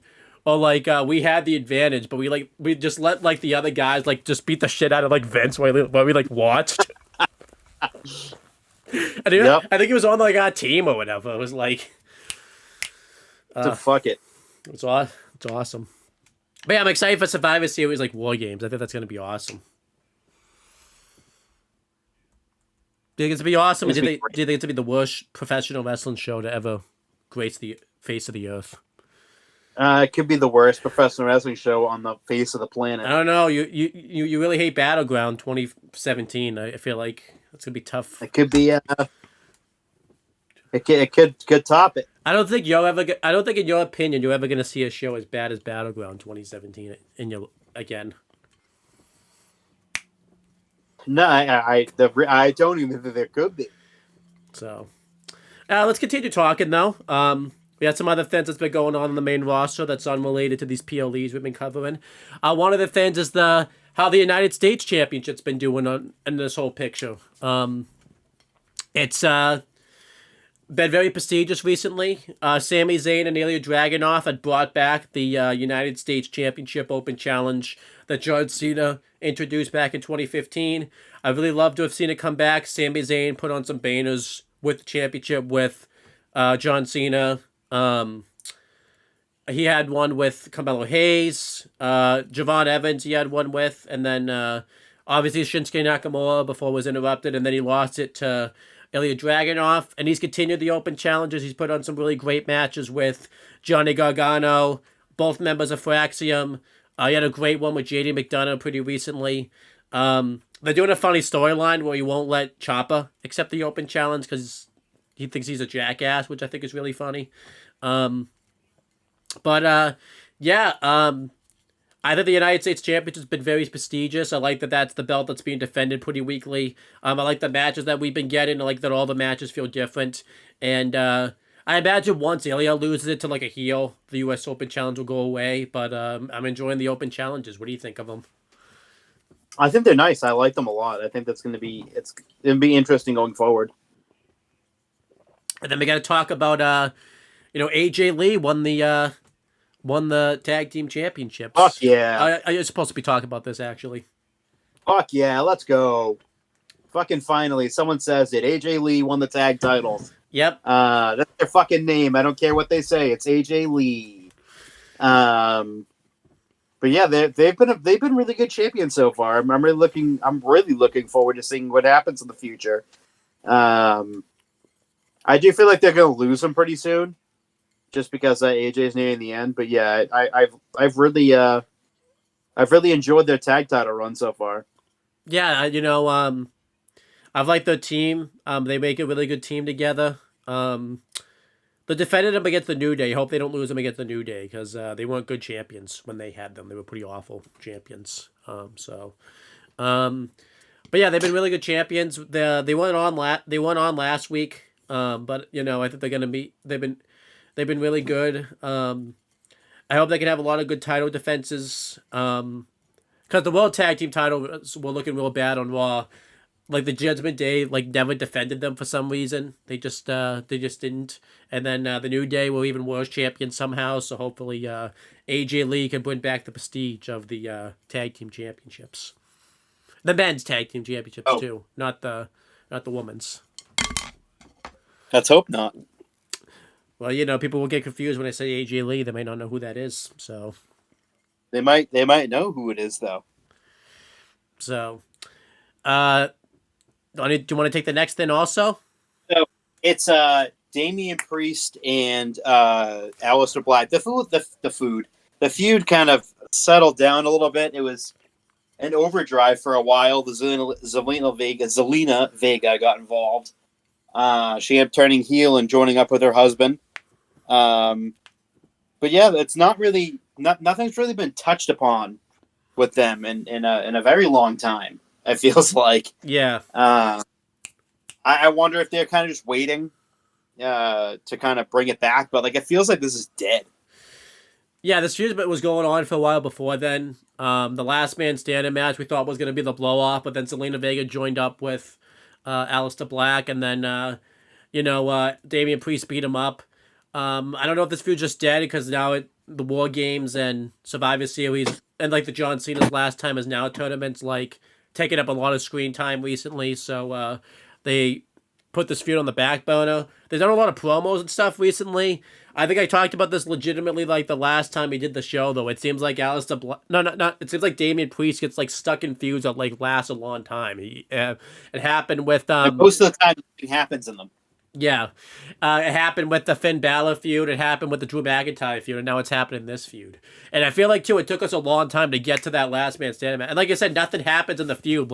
I think he's he was off television through a lot of it, and then they had one match on SmackDown where Aleister Black won. It took him 3 weeks to get to the last man standing match, and like you said, nothing's happened really in a while. But you would have thought something would have happened where Aleister Black would have interfered and cost Damian Priest that match with Rusev, but the last time is now tournament, but he just didn't. So I don't know what's I don't know what's going on. Is this feud still going on? I like the pair up between Aleister Black and Zelina Vega, but like you said, I don't think they haven't really done much really with it because they haven't had any screen time recently. What is going on? They've given up on it. I don't know. I don't think they've been giving up on Aleister Black necessarily. I just think they've given up on this feud. So they need to get this feud back going again. Or just don't do the feud. Just do something else with these guys. I just don't do it. But it's you can't do one or the other. You can't it just dropped all of a sudden. So they were at the state of the women's tag division. I think the state of the women's tag division has been very strong. We've had a lot of teams enter the division now with Riho and We're Not Friends, Last Legend and Nia Jax, which is a really random team because they were tearing each other apart a few months ago, and all of a sudden they're friends. Doesn't really make sense, and it's whatever.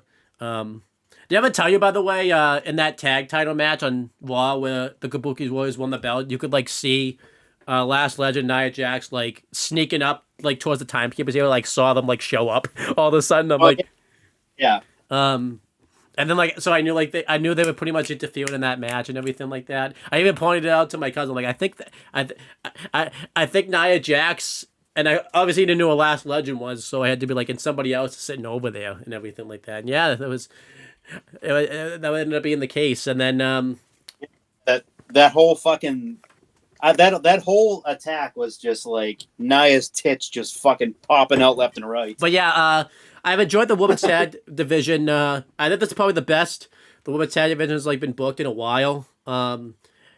We always say that. Then I feel like now that the Kabuki Warriors a chance, it's just gonna go like right to shit though, because it seems like anytime they have the belts, they like never defend them. So any momentum they build is gonna instantly go away. yeah. So it's, let's see what happens. Let's hope like they can turn things around. But I'm not hopeful. Yeah, but yeah, do you want to take the next thing? Because the next thing was pretty surprising when it happened. So Chelsea Green ended up regaining the Women's United States Championship after they pretty much did nothing with Julia as U.S. champion. Yeah, as Women's U.S. champion, it just felt like they put the fucking title on her and then went, "What's next?" Nothing. Like, how can we get it off of her?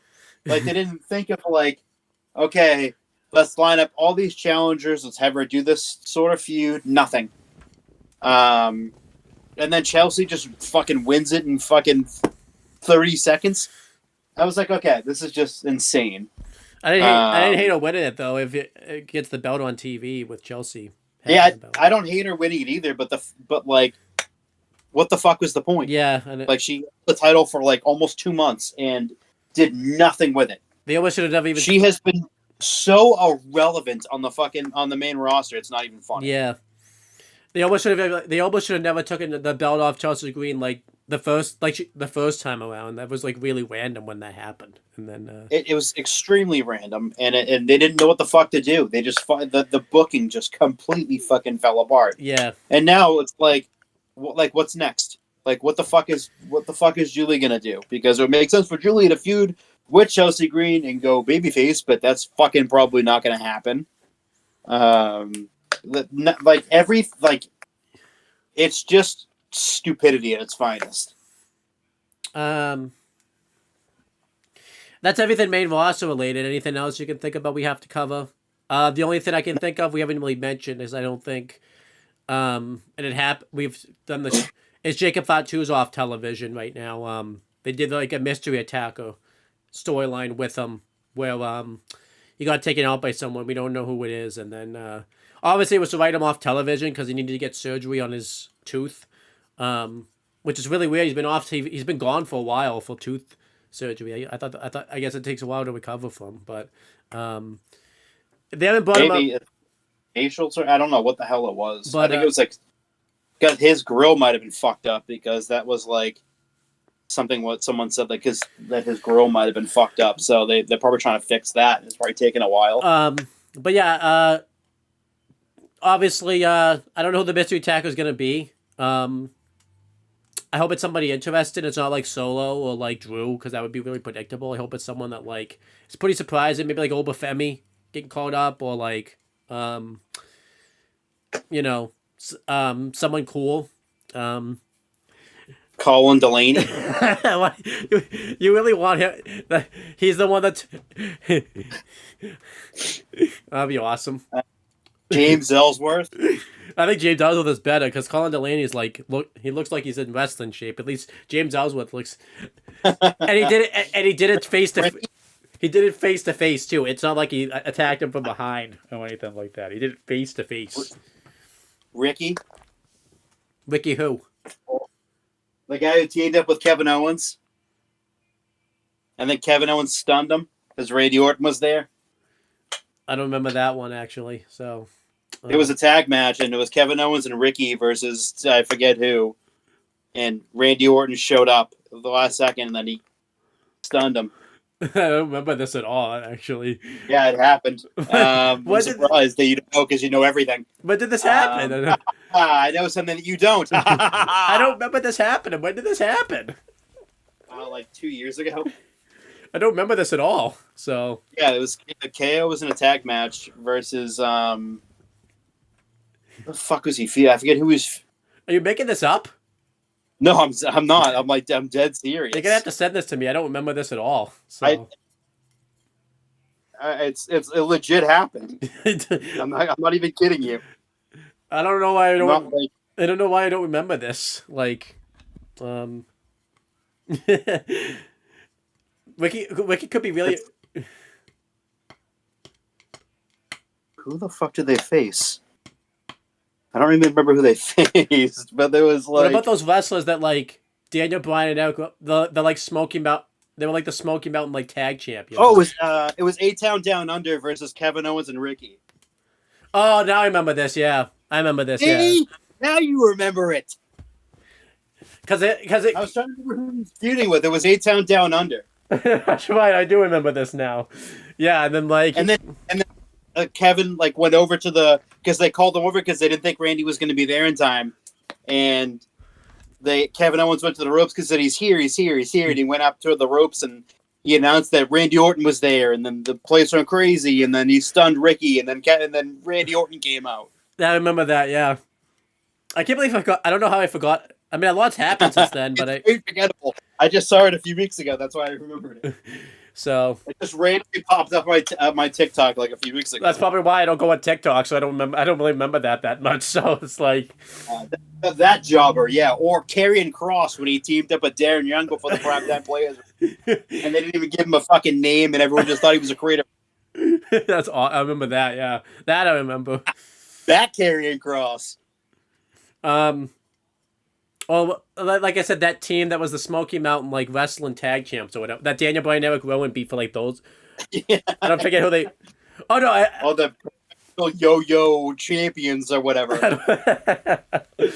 One of them was AJ Kirsch. He was a commentator for MLW, I believe it was. But yeah, anything else main? We got up one day and it was like, oh, that's the guy from MLW. Anything else you want to talk about main roster related? Or are you good? That's good. I'm good. New Day's back. That's good. You know, I don't know if it's good necessarily. They're trying to. They stopped trying to ban the Canadian. Xavier Woods recovered real well from. Remember he had open head surgery a while ago. He recovered well from that. Yeah, he recovered well from open head surgery. You got to commend that. No. It's open head surgery. I don't know what more I can say about that. Good for him. What the hell is open head surgery? Is it like he fucking made it up?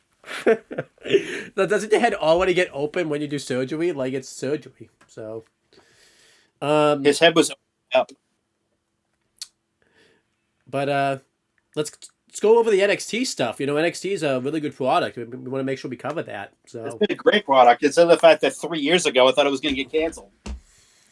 Remember, like remember we hated that. Remember, it was like the worst show of the week most weeks. Oh, it was because it was fucking abysmal. But we'll cover. I think it's because Sean was like kind of in the beginning of his running of NXT, and he didn't know what the fuck he was doing. Yeah, definitely. He still has his. It's not like because he was controlling like NXT UK, which was like a show that fucking ran like you build up a bunch of matches because there was practically no story at that point because it was like the pandemic, and it just was a bunch of matches that happened on the show. And now he was in charge of running an actual fucking wrestling show throughout the week, and it was awful. That should be a video someday. But yeah, let's go through NXT. We're gonna start with No Mercy. Just go through PLE after PLE. The pre-show was fine. There was a lot of interviews and stuff. This is Shawn Michaels announced that Lainey Reed couldn't be in the Speed match because she was injured, so they had to replace her. Which she still hasn't got that Speed Women's title match since then. I guess she doesn't want it. So, I guess not because fucking Fallon Henley won, of course. Yeah, they couldn't fucking put the titles back on them again. Oh yeah, we'll get to that. Then we had Javon Evans versus Josh Briggs that kicked off the show. I thought this was a pretty good match right here. Javon Evans looked good. Josh Briggs looked pretty good. Javon Evans won. I was really happy about this. This was right after you had that match on SmackDown with Sammy. And he was getting a lot of eyeballs on him at the time, so they put him over. I was really happy about that. I gave the match 3.25 stars. I thought the match was pretty good. Yeah, it was a very good match. really, really good job from Briggs putting over Javon Evans. Really, he looked really good in this match also too. And then they had done a promo with Kalani Jordan. This was right after she had won the Knockouts title because there was all that craziness at the time with Ash by Elegance, so they had to pivot and do something else. This was like her first face promo. He legitimately had to retire. Yeah. And then Sol Ruka faced a mystery opponent. Of course, it was fucking Jada Polka, which I was pissed about. This match. Of course, it's this stupid idiot. This match wasn't all that special. They did this on Gold Rush too. Actually, they had the light. You couldn't even see that. You legitimately, I don't think, could see this match because like they put the lighting on for like the, for the speed matches and everything like that. And the green lighting you could see fine, but once it turns into like the orange light and the red lighting, you can't see like a damn thing. They were doing stuff outside their ring and you couldn't see anything. Like, I mean, at least it's not the Punjabi prison match where you legit can't see anything. But like, oh yeah, you couldn't see shit. But I don't know. It's the cage on the outside, and then it's the old blue WWF cage that's like is the interior one. Yeah, but like here, like the lighting though, you couldn't see a damn thing with the lighting. I don't know if it was just, and it works well in NXT in the Performance Center, but like when they do it outside the Performance Center, you like can't see a damn thing. You can't. So Ruka won. It was a 2-star match. I think the booking like fell apart at the end because I'm noticing with these speed matches, they're trying to fit all this shit in, and then it just doesn't really. Especially when they try to overbook the match, you can't really overbook a 5-minute like match. So it was it's pretty pathetic. What do you think of the Speed Woman match? For what if you could even like see it. Pretty bad. Number one being Jada Parker. I think she's probably one of the worst wrestlers on the planet. She's just really fucking terrible. And as soon as I saw that, I was like, haha, of course it is, because ass. That's the only fucking reason why you booked her in the first place. Because she is literally terrible. Just an awful wrestler. And she just consistently gets these fucking stupid fucking pushes, and they ignore other talented women on the roster. But just awful. I fucking hated it.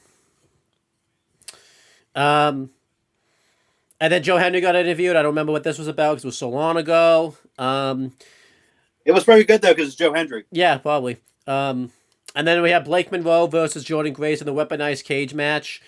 I thought this was great. Honestly, again, it's been so long since the show happened. I forgot this happened on this show. I thought this happened at a different show, but it happened on this show apparently.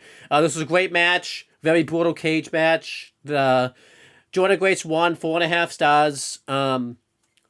It's a great match. Yeah, both the stars really blended with each other. You got to see kind of like a little bit of a different touch in Blake Monroe's character. I thought this was a great weaponized cage match. What'd you think of this?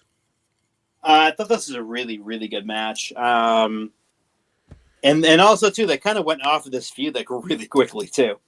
Because they moved her on the feud with Zaruka after this. Well, it was the blow off, so it makes sense. Just the blow off. But yeah, it was a really, really good match. Probably one of the more violent matches in recent NXT history, so that was nice. Nice to see them go that direction. When it calls for it, phenomenal. Yeah, definitely. But yeah, not just every week. Just don't throw the random cage matches out there or random fucking hardcore matches where they bleed all the time. That's not how you sell. Sorry. No one cares. This is what people, once you book something up like this and it actually means something, then yes. And then they announced Halloween Havoc, and then they announced Invasion, which turned into NXT TNA Showdown because they couldn't use the Invasion name. For some reason, they changed it really fast, but kept the same logo style. I don't get why. Yeah, I didn't like that. I'd much rather it be Invasion. But they couldn't do Invasion, so. Last Legend did a promo. This was to set up a match, because I think, I forgot to mention this in the Speed match, because Last Legend interfered in the Speed match, which cost Jada Polka, and then it led to a shitty Last Legend Jada Polka match on NXT, so that's not good. And then Lena Reed did an interview where she talked about she was going to get a speed title match. I guess she just didn't want it that much, I guess, because she didn't go for it. Then we had Ethan Page. He defended his North American belt against, I must have said Travion Heights, but actually, it's Tavion Heights. I don't know why I said Travion Heights. I don't know who that is, but Yeah, double check it. but it's Tavion Heights. Yeah, this was a very good match. They have very good chemistry with each other. Ethan Page won. I'm pretty sure this is when Dr. Wagner Jr. showed up, actually showed up in the arena, because they had been building that feud between him and Ethan Page for a few weeks, and this was I don't think they had set up their match at Halloween Havoc yet, but this was the first time he showed up. Yeah. Actually showed up and not faked. Yeah, this was 3 3/4 stars. It was very good. What'd you think of this? I thought it was really good. I would like to see, even to this day, Tavion to be used a little bit more than none. He was kind of in that feud with Tyra May Steele and against Team Canada. Yeah, but that disappeared really fast. And then Miles Borg got interviewed. I'm pretty sure this was used to set up the dark match or whatever, the lights out match with him and Lexis Kin. And then the Cullen did a promo. I don't remember what that was about. And then this is where the Lexis Kin Ava match got set up. Was it the dark match or was it the blindfold match? It was one of those two matches got set up. I don't remember which one.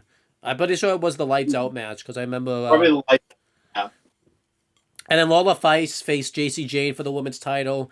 This is a good match. I missed that mystery attacker. Ended up costing Lola Vice the match. Obviously, the angle of this came out really disappointed because then later Laney Reed showed up and said it was her. So that was weird. Hey, it's me. And then this led to her. This led to her Jordan Fatal influence because it's funny because people are like, "Hey, she seems to be limping around. That might be Laney Reed." Yeah. So. Almost immediately, everyone was like, Laney Reed is out of the tournament because of injury, and someone is limping around ringside. I wonder who that could be. Yeah, so I give it 3 stars. The match was good. I just obviously didn't like the result, and it's even worse in hindsight because they did not. The mystery attacker storyline ended up being disappointing. It was. And then Javon Evans was backstage. I don't remember what he was talking about. This is where the match became official. Fatal Influence was backstage. And then Ava got interviewed about something about NXT.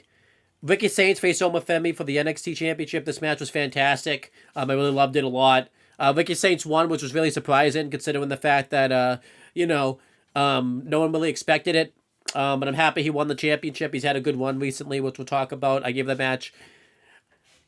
I gave it 5. I think it was probably 4.5. I think I have the style ratings carried over from a different show, but I think it's 4.5. It was a great match, and a good end to Oba's reign. And obviously, as we'll talk about, this wasn't the last time we would see these two interact. But what'd you think of the NXT title match and Ricky winning it? I thought Ricky Saints was a great choice to take the belt off Oba.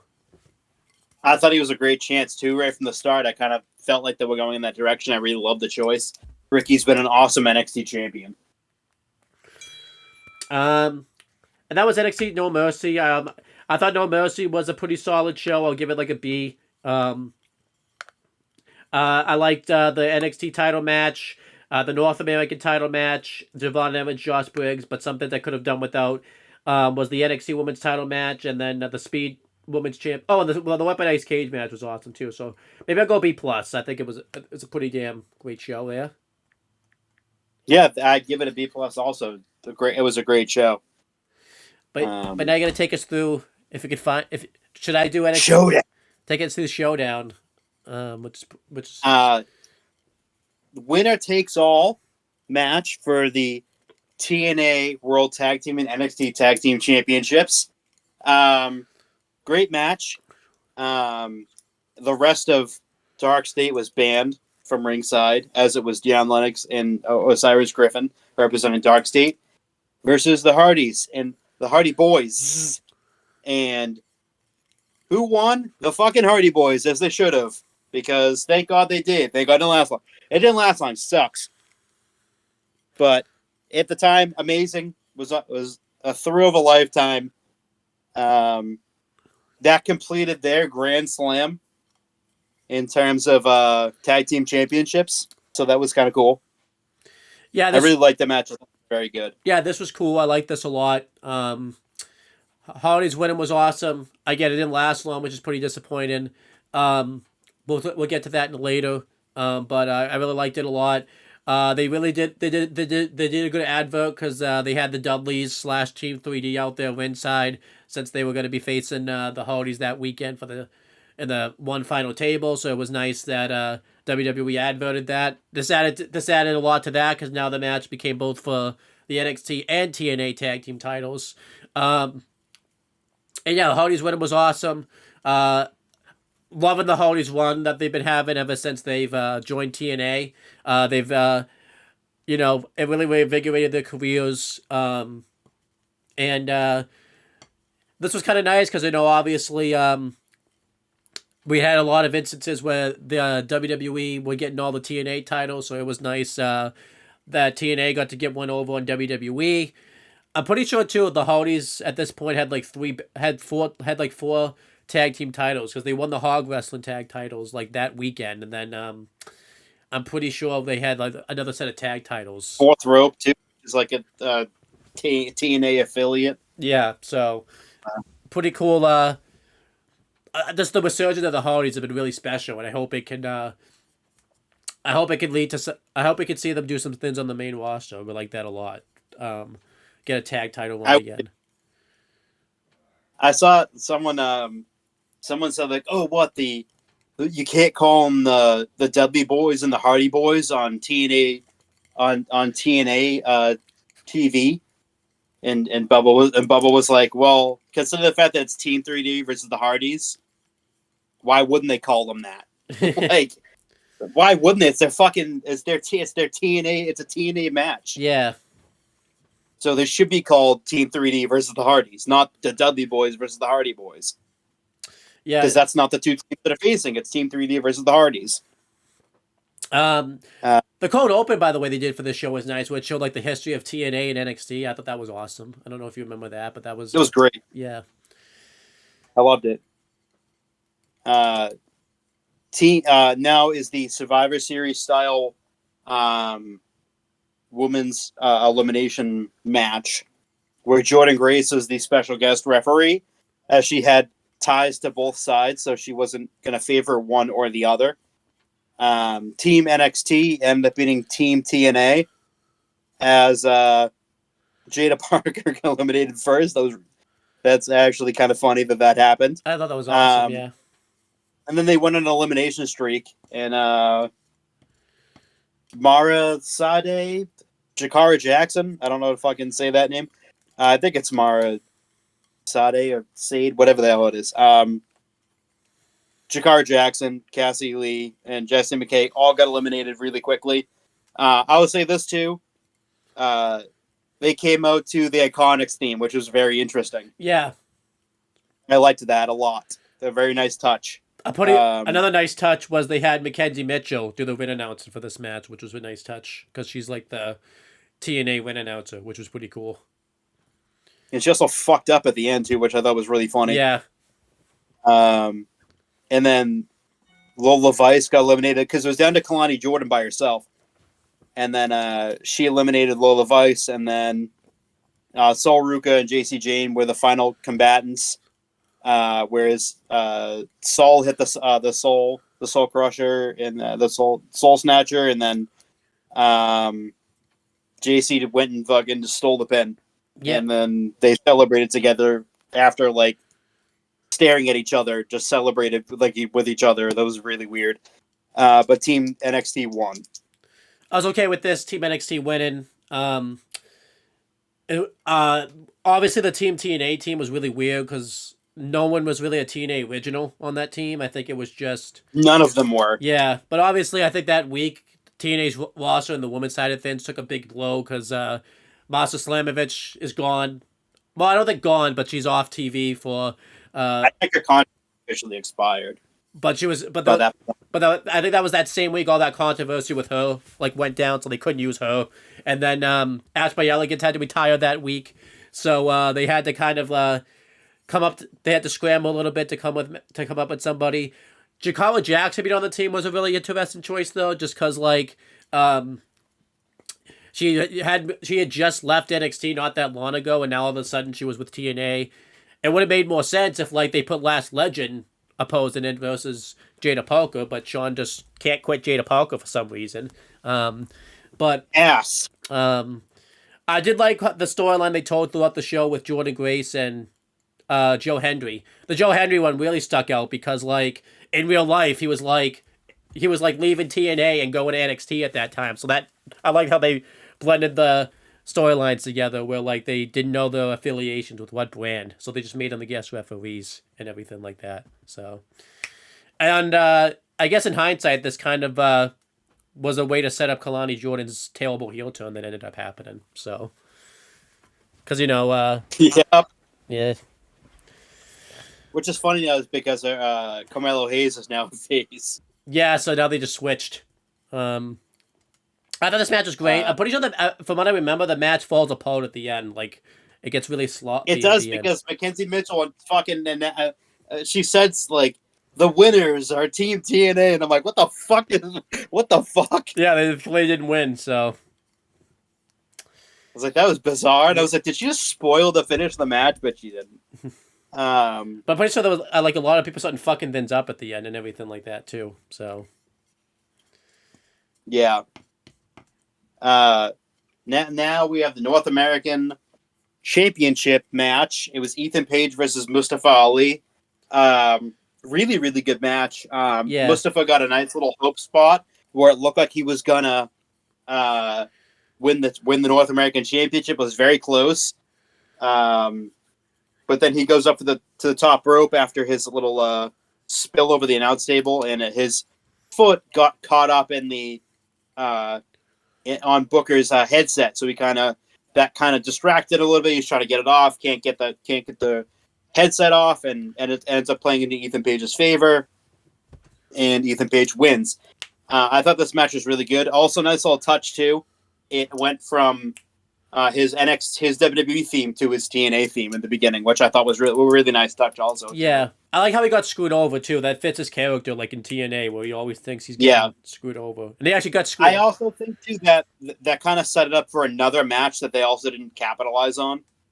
Yeah, so let's see they haven't brought this up really, like with that this even happened. So it was kind of cool.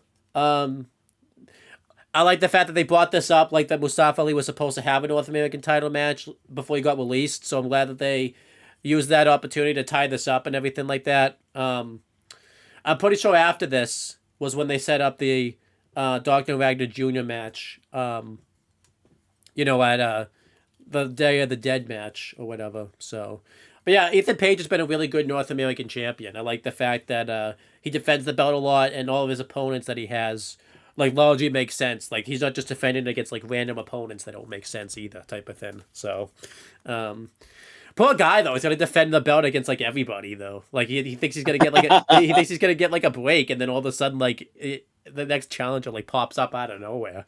Like, immediately. Yeah. I like this, too. He's had to defend it against, like, everybody. Like, he's defended it against, like, TNA guys, Evolve guys, AAA guys. Like, I'm pretty sure... This guy just can't seem to catch a break. Like, this guy needs a breather. It seems like it. Pretty soon you're going to be challenging him for the belt. We're gonna I could. You don't know. Yeah. Oh, I do want to mention this because it was pretty significant. Like, Matt Cardona did that backstage segment with Ava. That was pretty cool because even though he was at the Invasion, they had done a couple weeks before this. This was like you didn't really, like, see him during the Invasion. It was kind of in the background. This was, like, the first time he was, like, on camera, like, as a big focus, like, character and everything like that. And it set up a match with him and Josh Briggs. That he stupidly lost for no reason. So. Yeah. Yep. Didn't like that. Still don't. Now we have the main event, which was the men's 4-on-4 Survivor Series style elimination match with Joe Hendry as the guest referee. It was Team TNA versus Team NXT, where Team TNA came out victorious Not really surprising because the women from NXT won the earlier match. Yeah. But Miles Bourne and Javon Evans got eliminated by Frankie Kazarian and Leon Slater. And then Trick Williams just walked out because he's a heel. And then Ricky in quick fashion eliminated Frankie Kazarian and Leon Slater. And it came down to Mike Santana and Moose versus Ricky Saints, and Mike Santana and Moose ended up winning it for Team TNA. I thought overall Showdown was a really good show. I liked it a lot. It really kind of scratched that itch of like an invasion style PLE. I really liked that. Yeah. Even though it wasn't an invasion, but I get what you mean, yeah. I like this a lot, though. I like the booking of the men's 5-on-5. Trick Williams walking out made a lot of sense because he really wasn't affiliated with either brand. He just was himself. Love TNA winning. The biggest thing I like that came out of the show was they kept it even. They didn't have TNA win. They didn't have WWE win. They kept it even. You know, TNA won the first match, and then NXT won the second match, and then it was TNA again, and then NXT. I hope we get the show again at some point. Yeah. You know, make it a PLE. I would like that a lot. Obviously, this got some shit on because a lot of people, you know, because this was the same night I think AEW went to Tuesday for that one time, and WWE did this show to try to come back at. I don't know about that because it seems like they were building this show for a while before AEW went to Tuesday nights, and it was just fucking weird that like people were complaining about this because like, you know, it seems like every time, very fairly show, I guess, sometimes that when WWE goes up against AEW on their night, they rant about it, but it seemed like weird that it was the opposite effect this time, where AEW went up against them on their night. Like, it's not kind of programming when they do it. Yeah, so, but whatever. This was awesome, though. You know, and this led to Bound for Glory. I know we said we weren't going to cover Bound for Glory. It's only a WWE show, but a lot of WWE-related things happened on that show, so I figured we would cover it. I'm going to be right back. I got to go to the bathroom. Okay. I enjoyed Bound for Glory for what it was. I know a lot of people like had some mixed opinions on Bound for Glory. You know, they were it was very hit or miss. But I liked Bound for Glory for what it was. We had the countdown show. We had the Hall of Fame inductions of the Beautiful People and Mickey James. The Beautiful People were inducted by Tommy Dreamer, and Mickey James was inducted by whatever her real name is, but it's Victoria from WWE. I don't remember what her TNA name was. They had good speeches. They had to cut Mickey off early, but it was still good speeches. And then it led to the first match. It was the Elegance brand challenging the Inspiration for the Knockouts tag titles. I like that match. I thought that match was pretty solid. The Inspiration ended up winning. That made a lot of sense since you know, they had just won the belts not that long ago. So, and then Ash by Elegance showed up with them. So I thought that match was good. I'll probably give that like 3 stars. And then we had the cold open and everything. The actual show, it was it wasn't Mike Santana. It was Frankie Kazarian versus Steve Macklin for the international title. Steve Macklin won the belt back. I like this. This was really good. This was really weird really weird that Macklin won the belt back because he had lost it just to lose it, just to win it right back. So that was really weird. They haven't done much recently with El Messias showing up and costing the belt. I thought they would have done something there, but no. Yeah, he hasn't appeared recently, so that felt like a one-off thing. But yeah. And then we had the I think it was the Gauntlet, like Royal Rumble style match. I forget what they call it, where you get the trophy.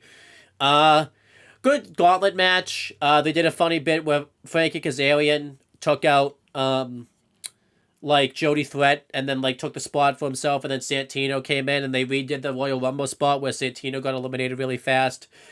The finish of this match was really sloppy. It was Nick Nemeth and Frankie Kazarian, and it came down to a one-on-one match, and they both pinned each other, so they both won the Call Your Shot Gauntlet match.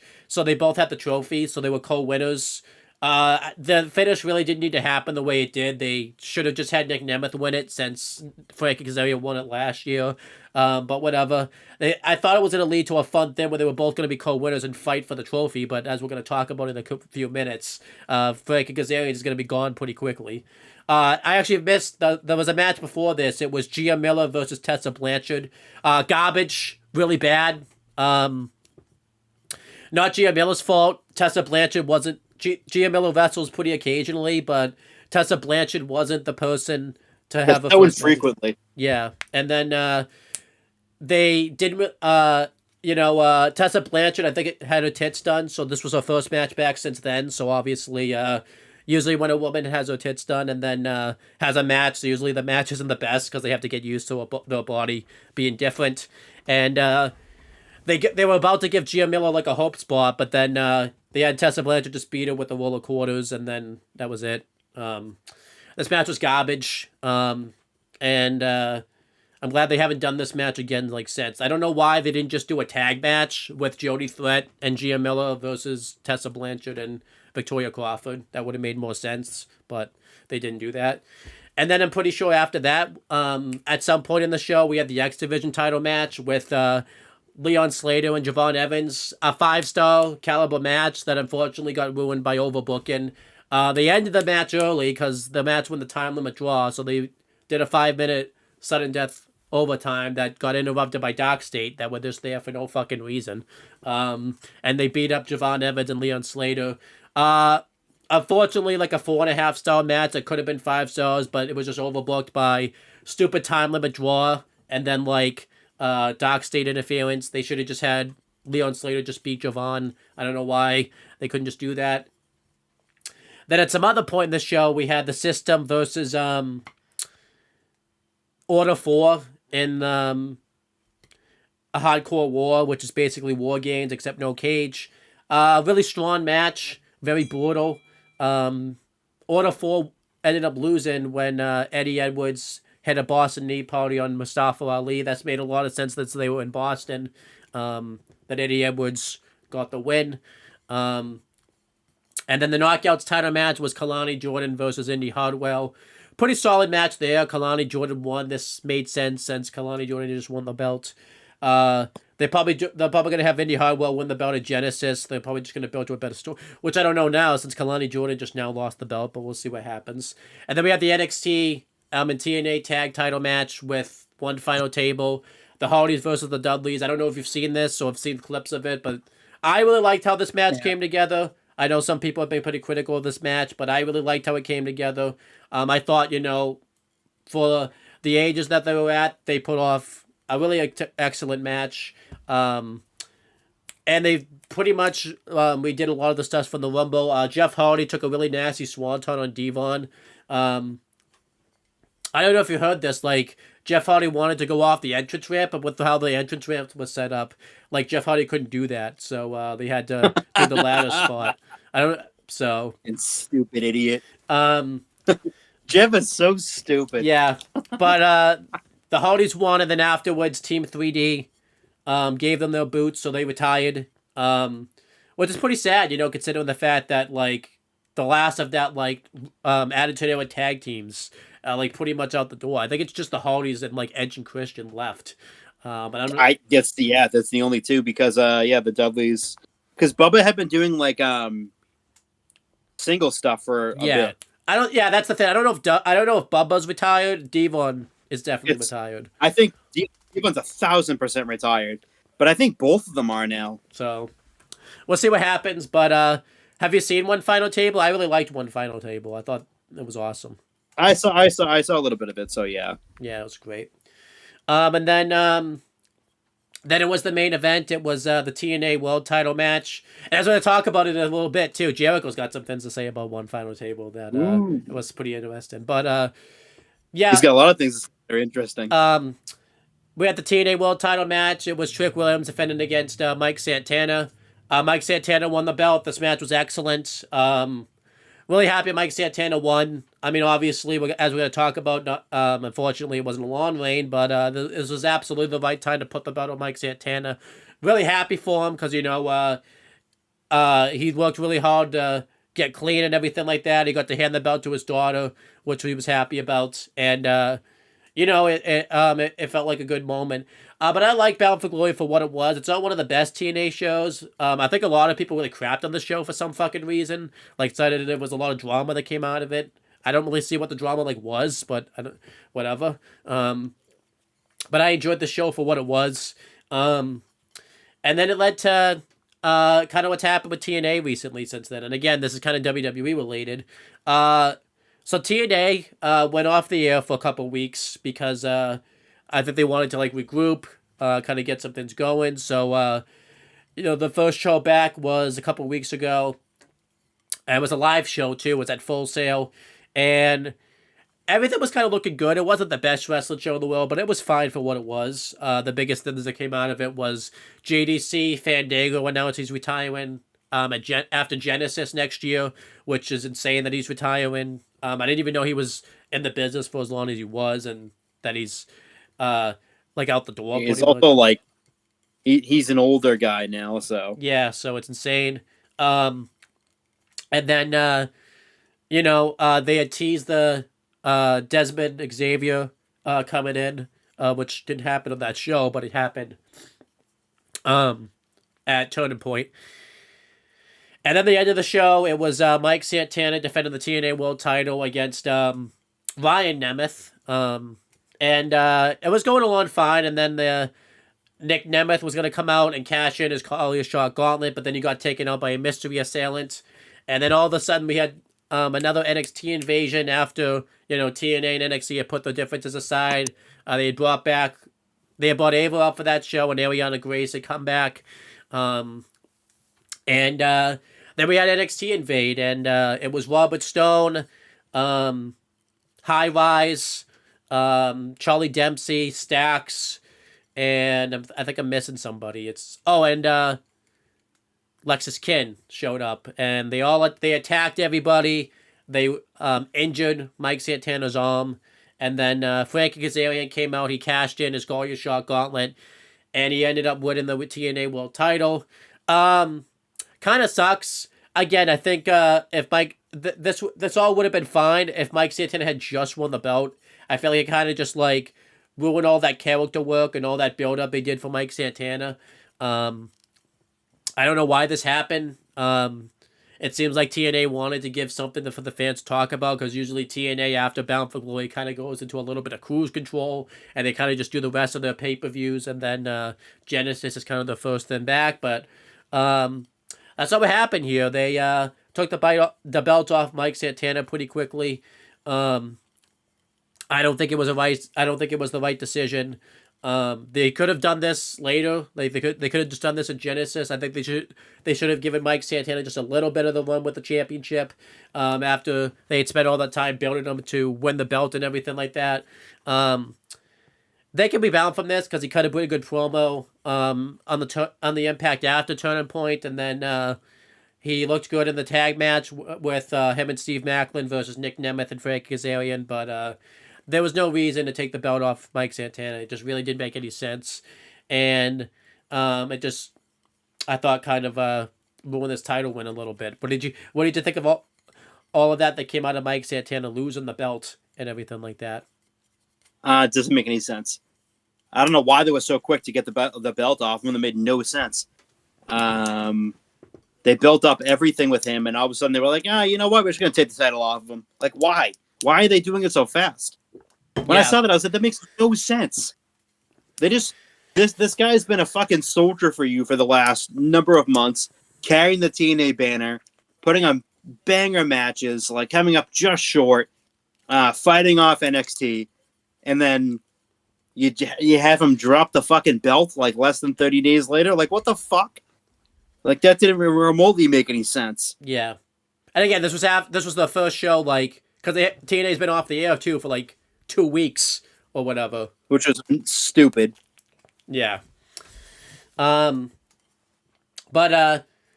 hopefully something comes out of this. They haven't brought this up much on NXT. They've the it, but hopefully the next time they're in Full Sail or something, we get an episode where Mike Santana just shows up looking for these guys, because it's really weird that that hasn't happened yet. So hopefully that does happen.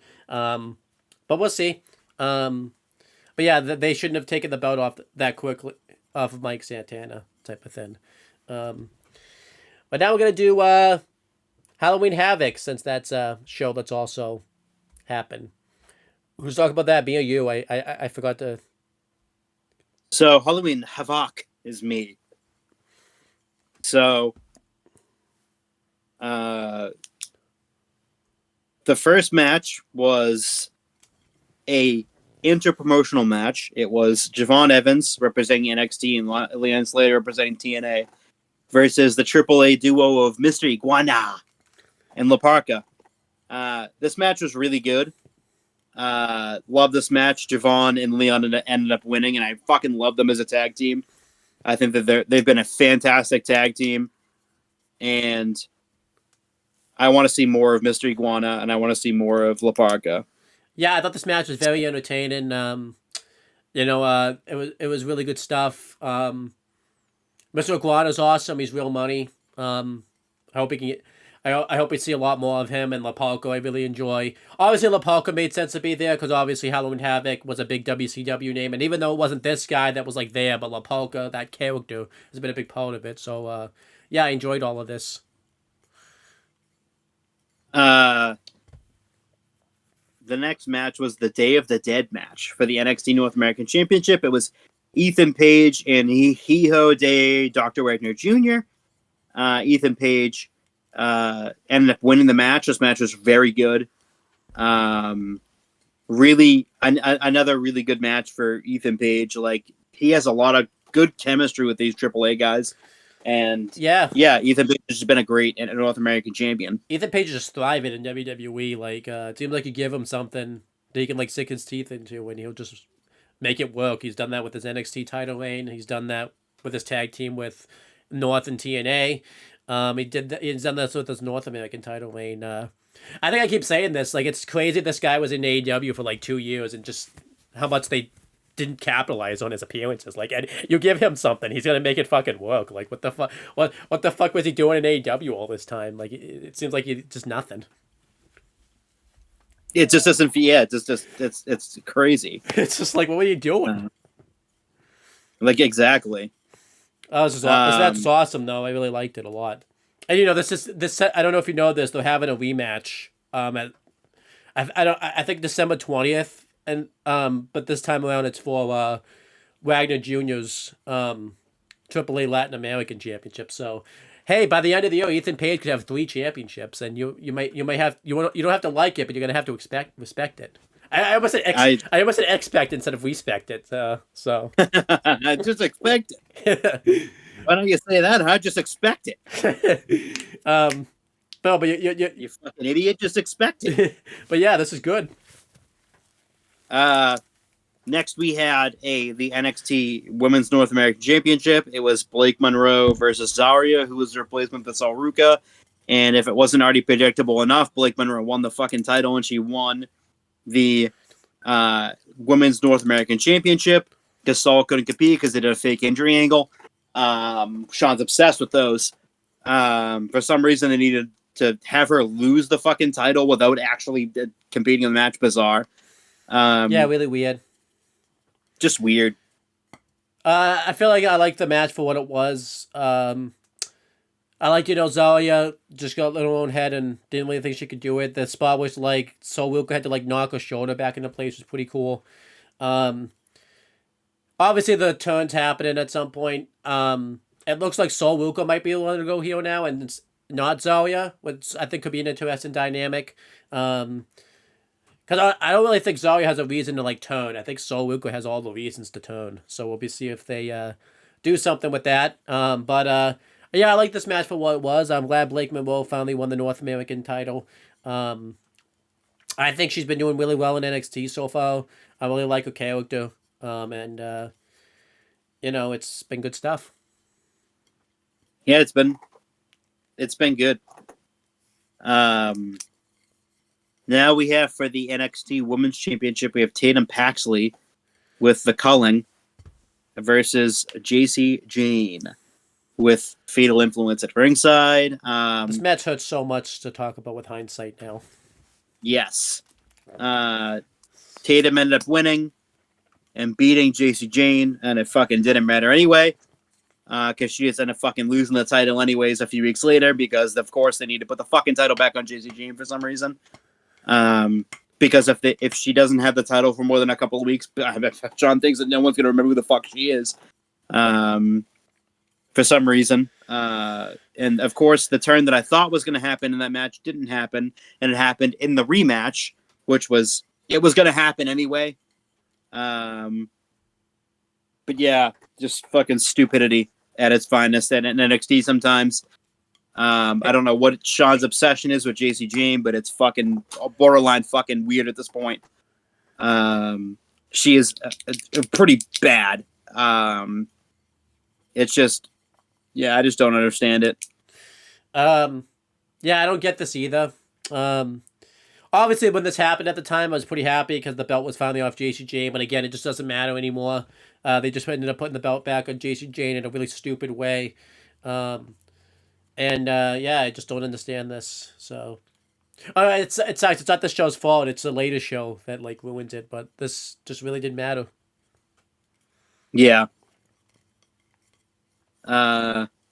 Now we have the Broken Rules match for the NXT Tag Team Championships. It's Deion Lennox and Osiris Griffin versus the Broken Hardys. So they spent all this time building up the Broken Hardys just for them to lose. Fantastic. That pissed me off. And they came out to the Bray Wyatt and Matt Hardy theme, and Jeff had the tribute to Bray Wyatt on his face. That doesn't mean anything anyway to them, apparently. So they just had them lose anyway. After, I think it was 18 days. Stupid as fuck. Dark State didn't fucking need the titles back, but apparently they thought they did. Just dumb and stupid. The match was good, just stupid and dumb. Yeah, I liked the match a lot. Like you said, I'm really disappointed the Hardys lost. Dog State didn't need the belts back. I think the NXT Tag Division needed the Hardys to keep the belts because it was pretty much a wasteland up until the Hardys won them. I thought the Hardys winning them. We could have gotten some kick-ass matches like the one on Gold Rush could have been with the Hardys and Javon Evans. It really didn't make any sense because the Hardys were at New York anyways, I think. So they could have had them show up and defend the tag titles. They could have done an 8-man tag. And there was no reason for the Hardys to lose this match. But whatever. I don't know why, too, they're obsessed with Osiris Griffin. And the other guy, the guy that leads the group, whose name I can never remember, apparently, wrestle. Like, Shaquan Sugars should be, and Cutler James should be the ones that are wrestling in the group. They're the ones that are more experienced and better. But whatever. I guess that's just not going to happen. It's apparently. Now they have the rematch between Ricky Saints and Trick Williams for the NXT Championship, and Ricky Saints ended up winning. This isn't the rematch; it's the first match. The rematch. First match, not whatever it is. It's a fucking match between that they had again, and Ricky Saints ended up defeating Trick Williams for the NXT Championship to retain it because he's the champion, and Ricky Saints continues his amazing reign as NXT champion. Don't know what the fuck Trick is doing anymore. He's just like in the background of everything. Yeah, we'll see what happens. He fucking needs to move up because there's just literally nothing for him to fucking do on NXT anymore. So it's time that they fucking move him up to the main roster. I agree. Probably like Royal Rumble time or something. But I like this match for what it was. It was really good. It built nicely to the last man standing match, which was really not on Gold Rush, but whatever. But I liked Halloween Havoc. I guess the only thing I didn't like was the Hardys losing, and I mean, I guess I can't really say I didn't like it, but the fact that now the women's title match really didn't mean much, I guess, on the show. So that's weird. Yeah, it didn't really mean much. Neither of those reigns did. Then we had Gold Rush for NXT. They just wrapped up week 2 last night. We saw the first 2 weeks. The first week was good. So it was 1 week live and 1 week taped. Like, was week one live and week 2 taped? Because that's what I heard. I don't remember. But the first match in week 1 was the AAA mixed tag team title match. It was Ethan Page and Chelsea Green versus Joe Hendry and Thea Hale. This match was pretty entertaining. Ethan Page and Chelsea Green won. I was entertained by this. I didn't really mind Ethan Page and Chelsea Green winning because I think they're a good, entertaining duo together as mixed tag team champions. Pretty cool to see AAA represented on this show. And I'm hoping this leads to Joe Hendry being the one to dethrone Ethan Page for the North American title because I think that would be pretty cool. What would you think of this match? I liked it a lot. I liked it a lot. I thought it was very good. And then we had the women's North American title match. It was Sol Ruka challenging Blake Monroe, not Mariah May. The name doesn't exist anymore. Nope, dead. But she's alive. Blake Monroe's alive, but Mariah May's dead. You make it sound like they're both dead. So, but could be. Yeah, this match was really good. They did obviously the terrible finish that they seemed to be obsessed with, especially Shawn Michaels, where Zarya threw the towel in. I hate that so much. And then Mariah May just won. I don't know why this rule is sometimes a thin, sometimes not a thin, but obviously this is building up to the breakup, so whatever. The match was good. I didn't care for that finish. Yeah, I don't. Yeah, it was a dumb finish. And then the NXT Tag Team title match was Doc State versus Javon Evans and Leon Slater. I really like this a lot. Obviously, they lost because Javon Evans inadvertently hit like a 450 or some type of splash, and he went to hit one of the Dog State members, but he hit Leon Slater by accident, so then they took advantage of it. Yeah, Doc State won. I would have had Javon and Leon win, but basically, if Doc State has a chance to win a match, they're not winning in my opinion. So, I don't need to see them win ever again. But I just really I don't either. I guess we just don't live in that world. So, and then what did you think of the NXT title match though? I thought that was good. I just wouldn't have had Doc State win. Yeah, I wouldn't have had Doc State win either. And then we had the NXT Women's Title match. I don't really think we need to say anything more about that, do we? Because we kind of mentioned terrible. That. So, week 1 was okay. I wouldn't have done the women's matches really didn't land all that well, but like I like the NXT Tag Team title match and then the the mixed tag team title match, but the women's matches could just go away. Bye bye. Not all women matches, just those women matches. All of them. But Javon Evans, also I forgot to mention Oba Femi and Ricky Saints set up the title match for Deadline on the show, which was pretty cool. And then for week 2, we had the opener was Shawn Legacy versus what's his name? Jackson Drake. I almost called him Brandon Thurston, which I don't even know who that is. But he's a yeah, that's a. I just made that. I heard that. Huh? He gives us spoilers. That's a name. I've heard that name before too, but for some reason, I guess Jackson Drake is Brandon Thurston now. I guess so. But sounds like a jobber name. I like this match a lot, though. I would have changed the title because it's an MSG. It would have been a nice moment for Shawn Legacy, and would have been a cool moment. But they kept the title on Jackson Drake. It was really weird too. He just won out of nowhere. They didn't have swipe right interfere or anything like that. He just won. But I like the match a lot. It just would have changed the title. What did you think of this? I thought it was good. I thought it was a very good opener. Continue to be impressed by Shawn Legacy. Yeah, he's awesome. Every week, every time he's on my television.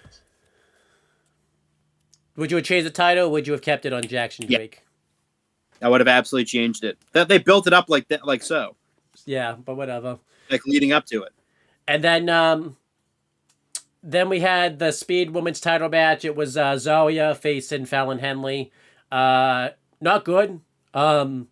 They went over the 5 minutes, so they went to sudden death, which is like, what was the point of the time limit if you were just gonna go to sudden death? And then they had Fallon Henley stupidly win. It was it's not good. I didn't really care for it. I'm not these speed matches. I feel like I want to like them, but I don't. They haven't been utilized very well so far in NXT, especially the lighted again. Like you couldn't see a damn thing. And it was worse. It was worse too because after they did the sudden death, they still had the lights on, so you couldn't see anything. Yeah, you couldn't. Again, it's not bad, but it's green. But once it gets Terrible lighting. it's not bad, but it's green. But once it gets to like the red and the orange lighting, you can't see a damn thing. It's like when you're walking through the TD Garden in the concourse area, and it has those fucking light bulbs. Yeah, that's what that looks.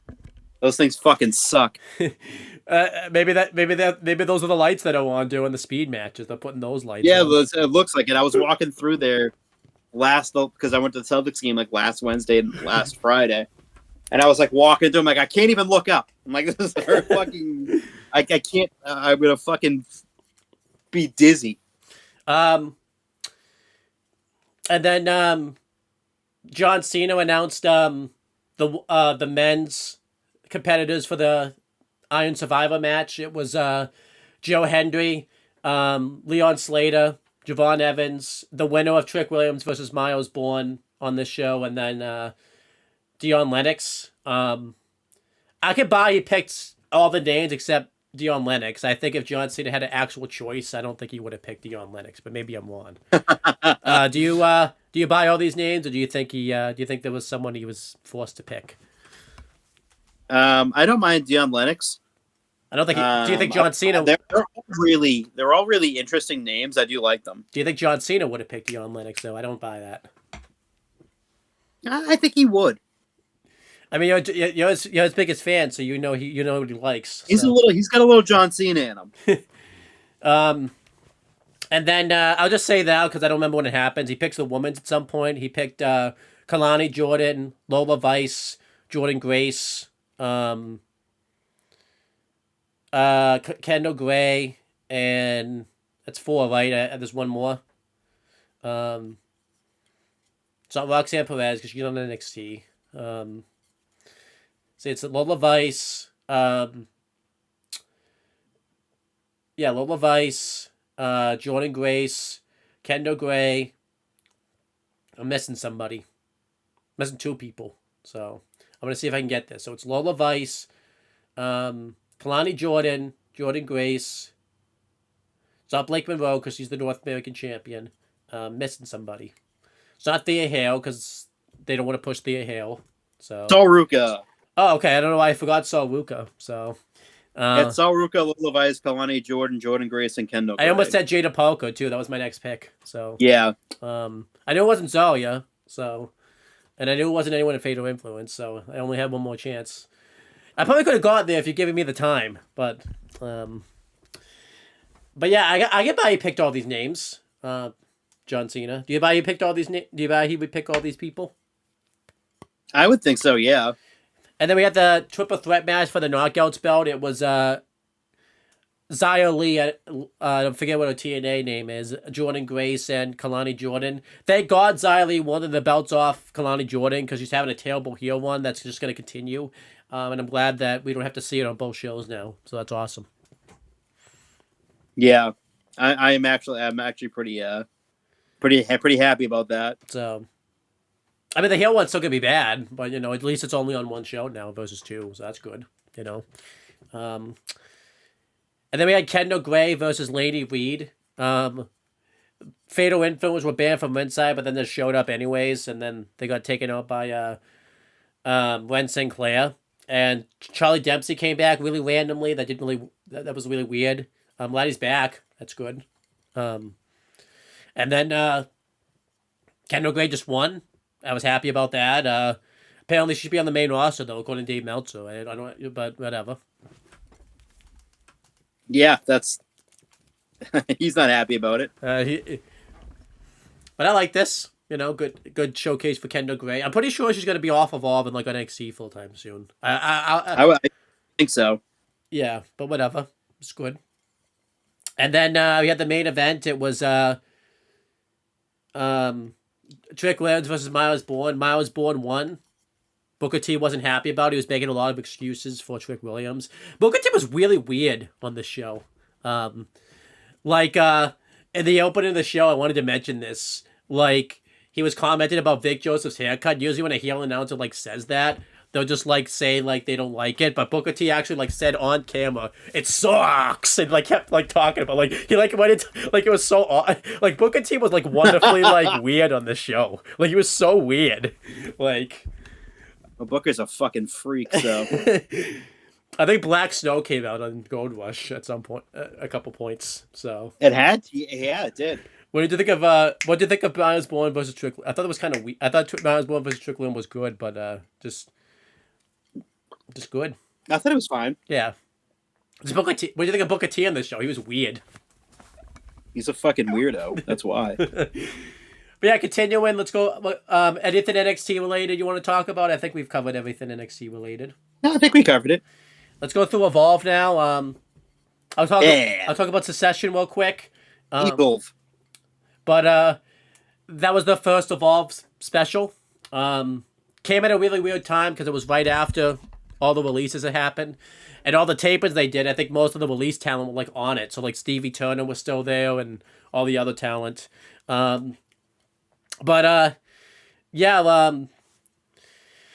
The first match was Jackson Drake versus Bryce Donovan for the Evolve title. I like this. It was really good. I liked Evolve too because it was filmed the NXT style setup. Now that you've seen an episode of Evolve, you've seen what the crowd's like. So I'm glad that they kind of went... I mean, they're still in the Performance Center, but they were more like the TV production side of things of like the Performance Center, where it looks like it would on NXT television. Jackson Drake retained. He retained when Keanu Kava came out to provide a distraction. Jackson Drake retained. Then we had Tate Wilder versus Brooks Jensen in a Bull match. Tate Wilder won because I think Shawn Michaels is dead set against Brooks Jensen, the son of who's he the son of? I can't think of Buchanan. Bo Buchanan. He's dead set against him getting a push. It seems like he broke up Brooks and he broke up Briggs and Jensen for no reason, and now Brooks Jensen. Brooks and Jensen. Yep. I always screw that up, but he broke them up for no reason, and now he's like allergic to Brooks Jensen getting a push. So I always thought that was weird. Huh? I thought that was weird that he was like suddenly to stop pushing him. Now he got kicked out of like the Cullen too, and then like was off television. Now you know where he went. He's on Evolve. That's where he went. Yeah, they ignored. He ignored him. Yep. And then the main event was Kendall Gray. How can I ignore him anymore? The main event was Kendall Gray versus Callie Armstrong. This is where Kendall Gray won the belt. It was an awesome match. I thought it was wonderful, and I liked Secession. I thought Evolve put on a good. I wish Secession had been your first show, but it's just not the world we live in. So.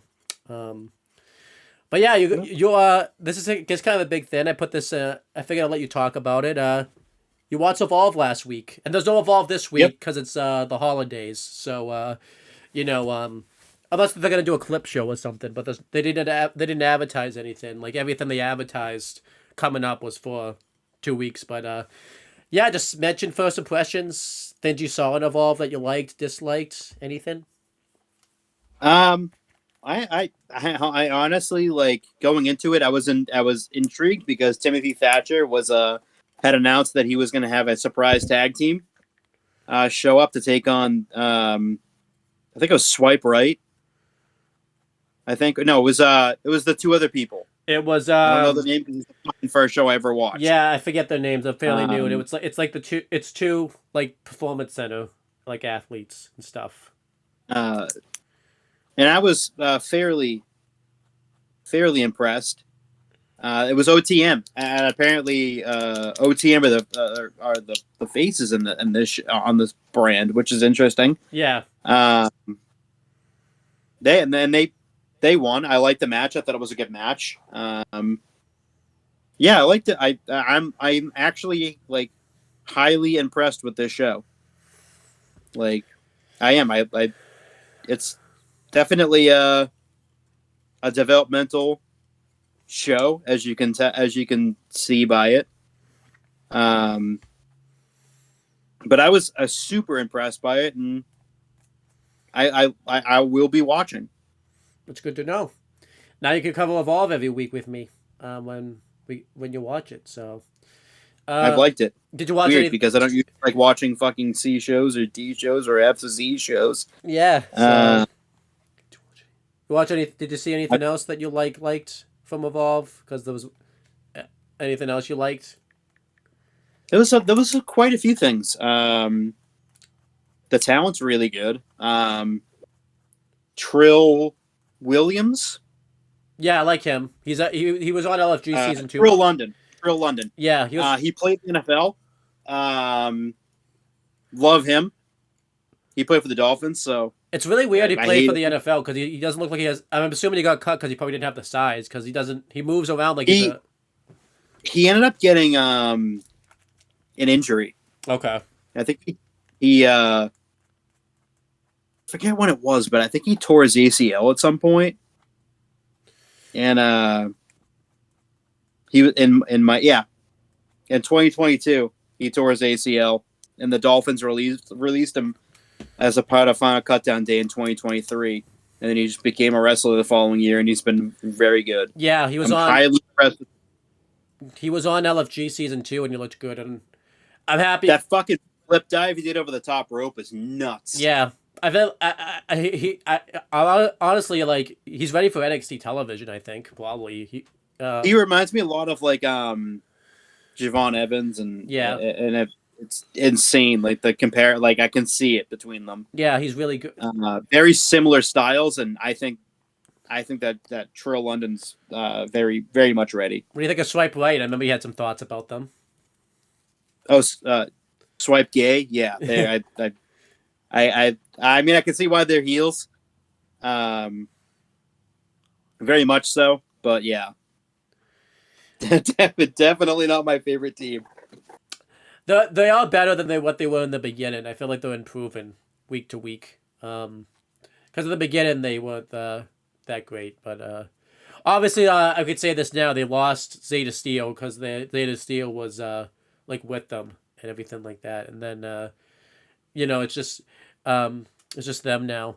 Other things that have been going on in Evolve, I guess I'll talk about it. Is I forget what her name is in Evolve, but P Nasty. It was Booker T's. Oh, PJ Vasher. Yeah, she's there now. She's looking like she's going to be a contender for the Evolve title. I imagine though, once that match happens, Kendall Gray's totally going to retain against her. She's probably just going to be a challenger to get there. Kind of tough to talk about a lot of the stories on Evolve that's been going on because a lot of the talent that were like that have been there recently got released, which we'll talk about in a second. I've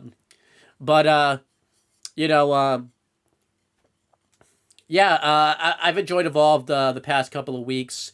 They brought out some new ID talent, which is pretty cool. Evolve's just been an entertaining show. If Evolve's kind of the tough show to cover, we don't cover it week to week because you don't have the notes to look at the wrestlers' names or anything like that. But what do you think of Xena? Because this is the first time you've seen Xena, like not in a tape show of like LFG capacity where it can be like edited. So I thought she looked okay in a match. I think she looked fine. She faced. She looked super clunky at times, but I kind of expect that because she's still such a novice to this thing. But I thought she was okay. Yeah. But yeah, let's go through. She's a heel for sure. Yeah, I think so. I know, kind of tough, but we'll see. But yeah, going through, we're going to talk about now some news things that's broken ever since we last did the WWE Aftershock. So yeah, Evolve's a thumbs up for you, though. You definitely check it out. I'm 100% going to check it out. Are you going to go back to the beginning, or are you just going to keep going to where you are at now? I think I'm just going to go from where I am now because it just makes the most sense for me in this moment. But I might do it like I did eventually with NXT. I definitely... Where it's like I might go back in time at some point and do a deep dive. I definitely recommend watching Secession. That's also a good show to go back and like watch because that's a show you can watch and not have to know much. Oh, Chewy Martinez, what do you think of him? He's the interviewer. I like him as an interviewer because I think he's a AAA interviewer. Yeah, I like him. I don't mind him. But yeah, let's go through some other new stuff. We've had some releases happen the past couple of weeks for WWE. Um, some are big, some aren't that big. We'll say Witch Holland and Andrade. We talked about Andrade before, but there's more to talk about with him. But Witch Holland was going to get his own section because that's just because he's not a release. He's more like he renew his contract, but that's a whole bucket of worms. We'll cover in a little bit. But we've had some releases happen. Nobody big on the main roster. The biggest name that got released was obviously Wesley, which really surprised me. I really didn't like that one. I don't see why they released Wesley. The reason that they said was they didn't really see him like being a big star outside of NXT. Wesley really did deserve to get released. And I'm happy though we got to see him in TNA. He showed back up again, like I said, to team with the Rascals. But that seemed like that was just a one-off because he hasn't been at the last couple of tapings or anything like that. Also because the Rascals, their contract's up with TNA, so hopefully, they all just signed to TNA. I bet you this is going to be funny. I hope so. I bet you this is going to be funny because literally he was just in NXT and now he could show back up again as a completely different name and everything like that. So I wonder if there'll be like a timetable when we'll see him back at NXT again. But obviously the biggest thing, they never should have turned him heel. They should have just kept him as a face and kept him with the Rascals. And that way they could have all teamed together originally. But other names that got released weren't anything all that big. A lot of the LFG talent that we've seen got released, like Hayes Jameson got released, Gintala, and Jamal Hampton got released, BJ Ray, and Somo Sorel, I think her name was.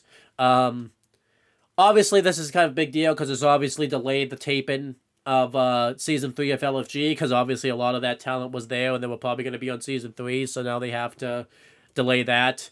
Obviously, it sucks that talent got released, but, well, maybe not for BJ Way because I didn't really like him that much, but, I feel like these talent, if they want to still be in the business, we've seen Gintala. She's been taking some indie bookings. But like Jamal Hampton didn't really want to be in the business. I don't think he's out of the wrestling business completely. BJ Way, I feel like the only thing we'll see for him in the wrestling business is just him trolling like he does online. He did a pretty funny troll where he tried to like go to TNA to make fun of it, and like Steph DeLando and Mance Warner like clapped back at him and owned him online, which was pretty funny. Other talent that got released though were like Draco Anthony. He was a PC recruit. I think there's other people. I think the biggest ones, like I said, are the ones we're going to talk about later. But a lot of it was just a lot of PC talent. The thing that pissed me off was we had a lot of fake outrage over the releases of some of these people when, if you had asked these people... To be expected. Yeah. This one was more annoying just because if you had asked these people a week ago who these talent were before they got released, I don't even think they would know who they were. It was really weird, like, Hayes Jameson and Summer Sorrell got, like, more outrage over, like, Wesley, which was really weird, but whatever. What do you think of the talent releases? The only one that really pissed me off was Wesley. Everybody else, I could kind of see WWE, why they cut them, type of thing. Same way. I agree. Wesley just was a weird release, but that one to me didn't make any sense. The other ones I don't care about. Yeah. You ever think WWE does that to like make it mean something? Like they'll just release a bunch of talent, but then like they'll do like one talent to like make you like really pay attention and like make you be like, what the fuck? Yeah. Like a shock release type of thing because they I feel it. Yeah.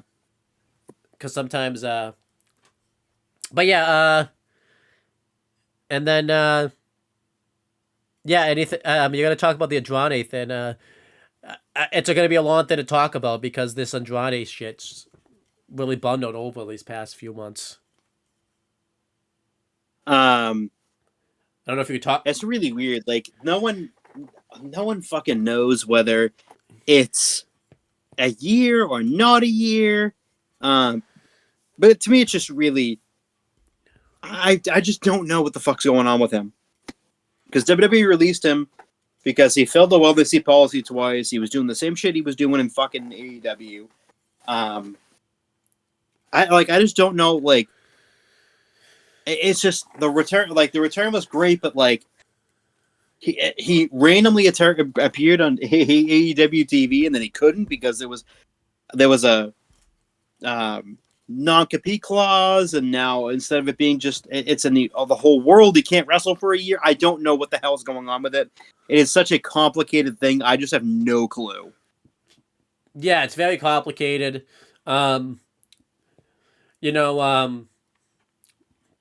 Yeah, because if they're gonna keep him out of action for a year, because I originally thought they would keep him out of action for a year because he broke the no compete clause, but that doesn't seem the case. He was always gonna get like a year anyways, which that's really weird also. So the Andrade situation is just really weird. And we haven't heard much from it since, but it's just really strange. I hope we could get more clarification on it pretty damn soon, but We won't. yeah, so we'll see what happens. He was supposed to be in the Don Callis family. I imagine at Full Gear, instead of Josh Alexander, he would have been the one to team with the Bucks, and then obviously that got complicated, and then yeah, let's see what happens. He had other indie bookings lined up that he had to get rid of because obviously he has this year thin. But we don't know what's going on with Andrade. So we'll just keep you posted. Even though we didn't, because we didn't do a show for a while, but we just figured we would at least mention it. So we'll see what happens. It's just really weird. Yeah, it's because they haven't been like, and there's been like nothing on him. Yeah. And then Rich Holland, this is a big one though. Been a lot on him. So Rich Holland doing all those releases I mentioned. He was one of the names that didn't get released, but they just didn't renew his contract. And during this time, he got an injury. I think he got it during the Mike Santana match with TNA because I don't think he wrestled since then. Well, he just had an injury that he had for a while because I don't really know what happened. And he was going to have the surgery and everything, be out of action for a while. And then WWE told him they weren't going to renew his contract, but they were still going to, like, pay for his rehab, pay for his surgery and everything like that. And then, was it 2 weeks ago at this point, he went on social media and got upset that he feels like he got fucked over by WWE and everything like that. So they cut his contract early. And then, and then after that, this meant that they weren't going to pay for his rehab and everything like that. So then a GoFundMe page opened up that he had no clue how that even happened. Obviously, everyone just felt bad for him about the fact that his contract ended early. So he said that he wasn't going to take the money and like donate it and all that type of stuff. And then now he's doing appearances for like GCW, like sign-ins and everything like that. And then but then we found out that WWE, even though they cut his contract early, is still going to pay for his rehabilitation and everything like that. Just a weird situation. You also seen a lot of fake outrage for this also, because even though he clearly said he was going to, like, WWE was still going to cover, like, for his rehab and everything like that, a lot of people got mad that they released him while he was injured, because WWE, before TKO bought them, wouldn't have done that. I mean, if they were still going to pay for his stuff, I don't really see a reason not to be upset about it. If they were just going to, like, completely fuck him over and not pay for his rehab or anything like that, I would understand that, but that's not what happened. But then he fucked himself over by posting stuff online and everything like that, and I just don't understand, like, what he's been spending his money on also, because he's been talking about how like he can't afford a surgery, he can't afford this and that. Makes me wonder, like, he was been signed to WWE since 2019. He was obviously making some money. I don't think like a Roman Reigns or like a Cody Rhodes or even like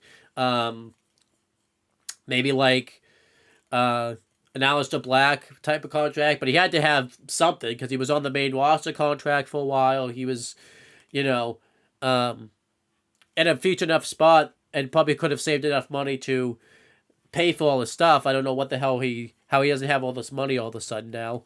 WWE. I don't either. WWE seems like they're still going to pay for his stuff. He did do a video online on his YouTube channel. I haven't been able to watch it yet because I've just been so busy. Where he talked about this some more, but I haven't been able to like see what he said. So, that if you want more light on the matter, I guess go watch that. I can't really say what he said because I don't know. I haven't been able to watch the video. But the Switch Holland things is also bizarre. I think if WWE was still going to pay for his stuff, so they released him. I don't know. Kind of a tough question. Maybe they should have kept him around, and then when he came back, see how things were going. But if they were still going to pay for his stuff, and he was still pretty well situated. I don't really see the wage there, but he should have just kept things quiet on social media. And again, like I just talked about, I don't know what he's been spending his money on, or like why he just doesn't have any money to pay for surgery if he was signed to WWE for a little over 5 years, 6 years actually. So, what do you think about this Ridge Holland situation? It's just really bizarre. It is bizarre. If he was spending his money on other things, like the whole situation's just weird, and he wouldn't shut up, and it cost him. And he said he didn't know this GoFundMe page was up. Bullshit. So they did it without me knowing. It's a fucking lie. But yeah, it's just like he fucked around and he found out. WWE's paying for this entire fucking thing. Sit there and shut the fuck up. How about that? Don't fucking go on Twitter and start talking shit about the company that's paying for your surgery. How about that? How about don't do that? Yeah, it's just how about use your head, critical thinking. Exactly. Yeah, don't be stupid. Just some critical thinking. But he admitted that he fucked up, and he shouldn't have said anything, and that's on him. I don't feel sorry for him. No. Then we have some recent signings. I think the only one I can think of, I thought there was more, but Santos Escobar, they renegotiated his contract. Originally, he was gone, and then they were able to secure him to a deal. We haven't seen him yet, though. He obviously was gone for a while because obviously they were going contract negotiations, but he hasn't come back yet. They did do something on AAA pretty recently where, like, Los Garza's got, like, a package, so I don't know if that's something related to him or what, but if you sign this guy, I would like to see him back on TV pretty soon because I really like Santos Escobar. Would like to see him get used. What do you think of Santos resigning and everything like that? I like it. I like Santos resigning, but yeah, it's gotta hopefully comes to something. Because Santos has not been used at all. Yeah. And it's been a couple months now he's been re-signed now, right? Yeah, it's been like 2 months. So hopefully something comes of that. I think some of the ID talent, like I said, one of them was, I think it's Eli Knight from Booker T's Reality of Wrestling. He's signed to the ID contract. Joe Hendry just signed with WWE pretty recently. Obviously, he's been making appearances because of the TNA partnership, but now he's fully with WWE. I'm happy about this. We've wanted to see him in WWE for a while, and I think it's pretty cool. I like that they're not treating it like it's a debut, because I remember, like, when Thunder Rosa finally officially signed with AEW, they treated it like she, like, had her debut, like, match under contract, and, like, but she's been there, like, the whole time. So at least, like, they're, like, mentioned that he signed, but, like, it's not, like, a big debut when he, like, signs and all that type of stuff. What do you think of Joe Hendry signing? I'm happy about that. Love it. Love the Joe Hendry signing.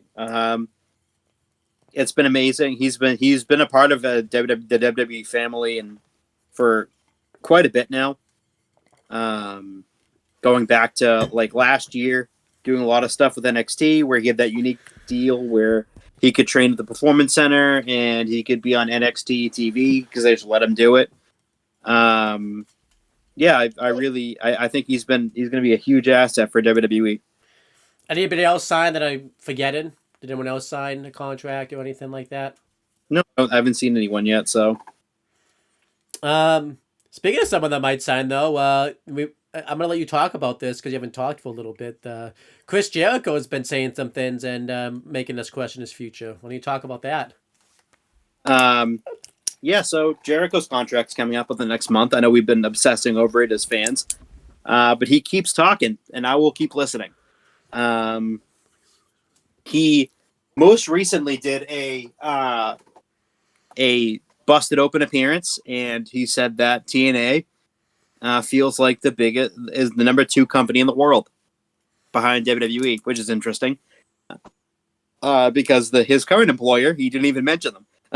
So that was extremely interesting. Didn't expect him to say all that. And then on his podcast, he kind of buried AEW a little bit when he mentioned they were it was about the size of the promotion because they were in the ECW arena. Yeah, and then he mentioned like AEW was there and like couldn't even like, and it looked like a small, like a bingo hall or whatever he said. Like it looked like a small indie. So so yeah, I hope this isn't just him working us and like him saying all this stuff to make us think that he's actually like. It could be, but I'm gonna let it. I'm gonna live a little bit. Yeah, but I hope he's coming to WWE. That would be awesome. I feel like we said the last few Aftershocks, him coming back to WWE, I think would really save his reputation and really get his aura back. He's been with AEW so long. I think like the last year of his time in AEW, his stock kind of started to fall a little bit. And it's not just, because it's AEW, but also he's just kind of done everything he could really do in AEW. There really isn't much for him to really do anymore. And I just think I think because too, we haven't, other than like this time, we haven't seen him really post anything. We also haven't seen what wrestling shape he's really in right now. So he hasn't been posting any pictures or anything like that. So I'm hoping we get like a Rumble appearance. I find it kind of fit in that like What Culture and stuff is posting all this stuff about how WWE is not going to do any Rumble surprise entrance. It's the same time with Jericho contract is coming up and all this stuff. So I hope it's and like you said, we want Break the Walls Down to be back too, not just Jericho. We want Break the Walls Down. We want to hear that. We want those walls to be broken down. So, I hope he's coming back. So, what do you think? Those walls can be broken down. What percentage are you at? He's coming back. I'm pretty sure you said it was like 50-50 before. I think it's like probably 70-30. I think it's 80-20. 20-20? 80-20. 80-20? Wow, you're higher than me. So, what's that 20% that gives you the doubt? Just him working us? Yeah, because it's Jericho. What do you give it by? Like, you don't see him on AEW. Like, what month? Or did you have to see him like show up on WWE to like believe it, type of thing? Probably for him to show up. So let's see what happens. I hope it does. I think it's time. Another thing we talk about is the WWE ID program in trouble? This comes off the fact that a lot of the women sign-ins mainly didn't renew their contracts, like Zeta Steel, Zara Zaka, Kylie Ray. That one made sense because she just got pregnant pretty recently, so like I could see why she didn't resign. But most of the women sign in that they signed a contracts. I think they have like one left now, and it's like someone they just recently like signed. I think it's Lainey Locke or something like that. And And I mean, is it in trouble? I mean, it's a little concerning that like a lot of they just lost mainly all the women and everything like that. But I would say this is more of a bump in the road than it being in like trouble. Um, we still don't really have much information about what it means to be ID. They never really explained it. They just kind of say that you know you can like train at the performance center and you have agreement. You could show up on our program and you could still do indie stuff. I think it's like certain new stuff they can do. Like I think they can do like reality or wrestling. Seth Rollins' school and like schools that is partnered with WWE. Like I think these talent can't like show up on like AEW or like New Japan or anything like that. So, what do you think? Do you think I think they can. oh, they can? So that's I don't think it's a prohibitive thing. But what do you think? Do you think the WWE ID program's in trouble? Or do you think do we just got like a bump in the road? I don't know. Maybe this is like their thing that they do, where it's like they kind of just churn out new talent every now and then. Because it's not like a full-time WWE contract. It's only like it doesn't seem like it's a full-time WWE contract. Yeah. So. Yeah. Some of the other ones left too, like Jordan Oasis and Ice Williams, like didn't get re-signed to his contracts. But I don't know if that came from the IE program because that was shortly after the Raza Jackson thing happened. And I think they were like because they cut Rikishi's school from the ID program because that happened. So I don't know if that had anything to do with it, but we'll see. Do you think Zilla Side 2 is going to find an ID contract? I always ask you that. He might eventually. I don't. Or do you think he's going to sign? I don't know. Do you think he's going to sign like a main contract, like NXT main roster contract? I would think so. If he signs, it's going to be through there. Are you going to sign an ID contract? Through NXT or through the main roster. I don't think it's going to be through ID. Are you going to sign an ID contract so you can train at the Performance Center? Too old. Too old? Are you just going to Too rapid. I mean, 150, that's Yeah. It's pretty old. It's a tough sled. I'm going to let you talk about this one because it's Bianca Belair's recovery. She's been kind of more open about her recovery pretty recently. Her fucking finger's still messed up. She showed it the other day. The thing still looks fucking disgusting. Yeah. Not anytime fucking soon she's coming back. The thing is like 3 times the size. Yeah, it's insane. I think we all thought we didn't really think much of this injury because typically when you break your finger, you're back in like a month or like 2 months or so. Yeah, it's been like 6 months. Yeah, it's insane. So hope she can come back soon. She said it on a show recently, like about what had happened and how it happened. It happened at WrestleMania. Yeah. So and there's an easy storyline for her to come back to with Jade Cargill being a heel now. That would be pretty interesting. So we'll see what happens. So now we're gonna ask. It really does. So now we're gonna ask you some questions. We always when we take breaks. I know you hate the questions. I think you're gonna like leave. Oh God. That's part of my job as a host. So I'm gonna ask these questions and make you think. But do you think the WWE and TNA partnership is still beneficial? No, just give me a yes or no answer. I want like a yes, then expand on it, or no, then expand on it. No, not just one word answers. Yes. Yes. Come on, you need to expand. They couldn't even hear the answer. You just said it quick. That's too bad. You gotta make out what I said. Yes, I do think that the partnership is beneficial to both. In the beginning, it was only beneficial to NXT because they weren't in a real partnership. It was only just hey, these guys have appeared. Now it's a real fucking partnership, and now both of them benefit from it. I agree. I think TNA's really benefited. They've had a lot of sellouts ever since this partnerships happened. I mean, it's not just because of the partnership, but the partnership has helped. A lot of the talent's gotten to show up on NXT. And it's not just like little talent. It's mainstay. Like we've got Mike Santana. Like I said, we got that NXT Showdown show. And the biggest thing is they're sending a lot of the big stars over to TNA. Like we got the Trick and TNA World Title run. Oba Femi's been over there a few times.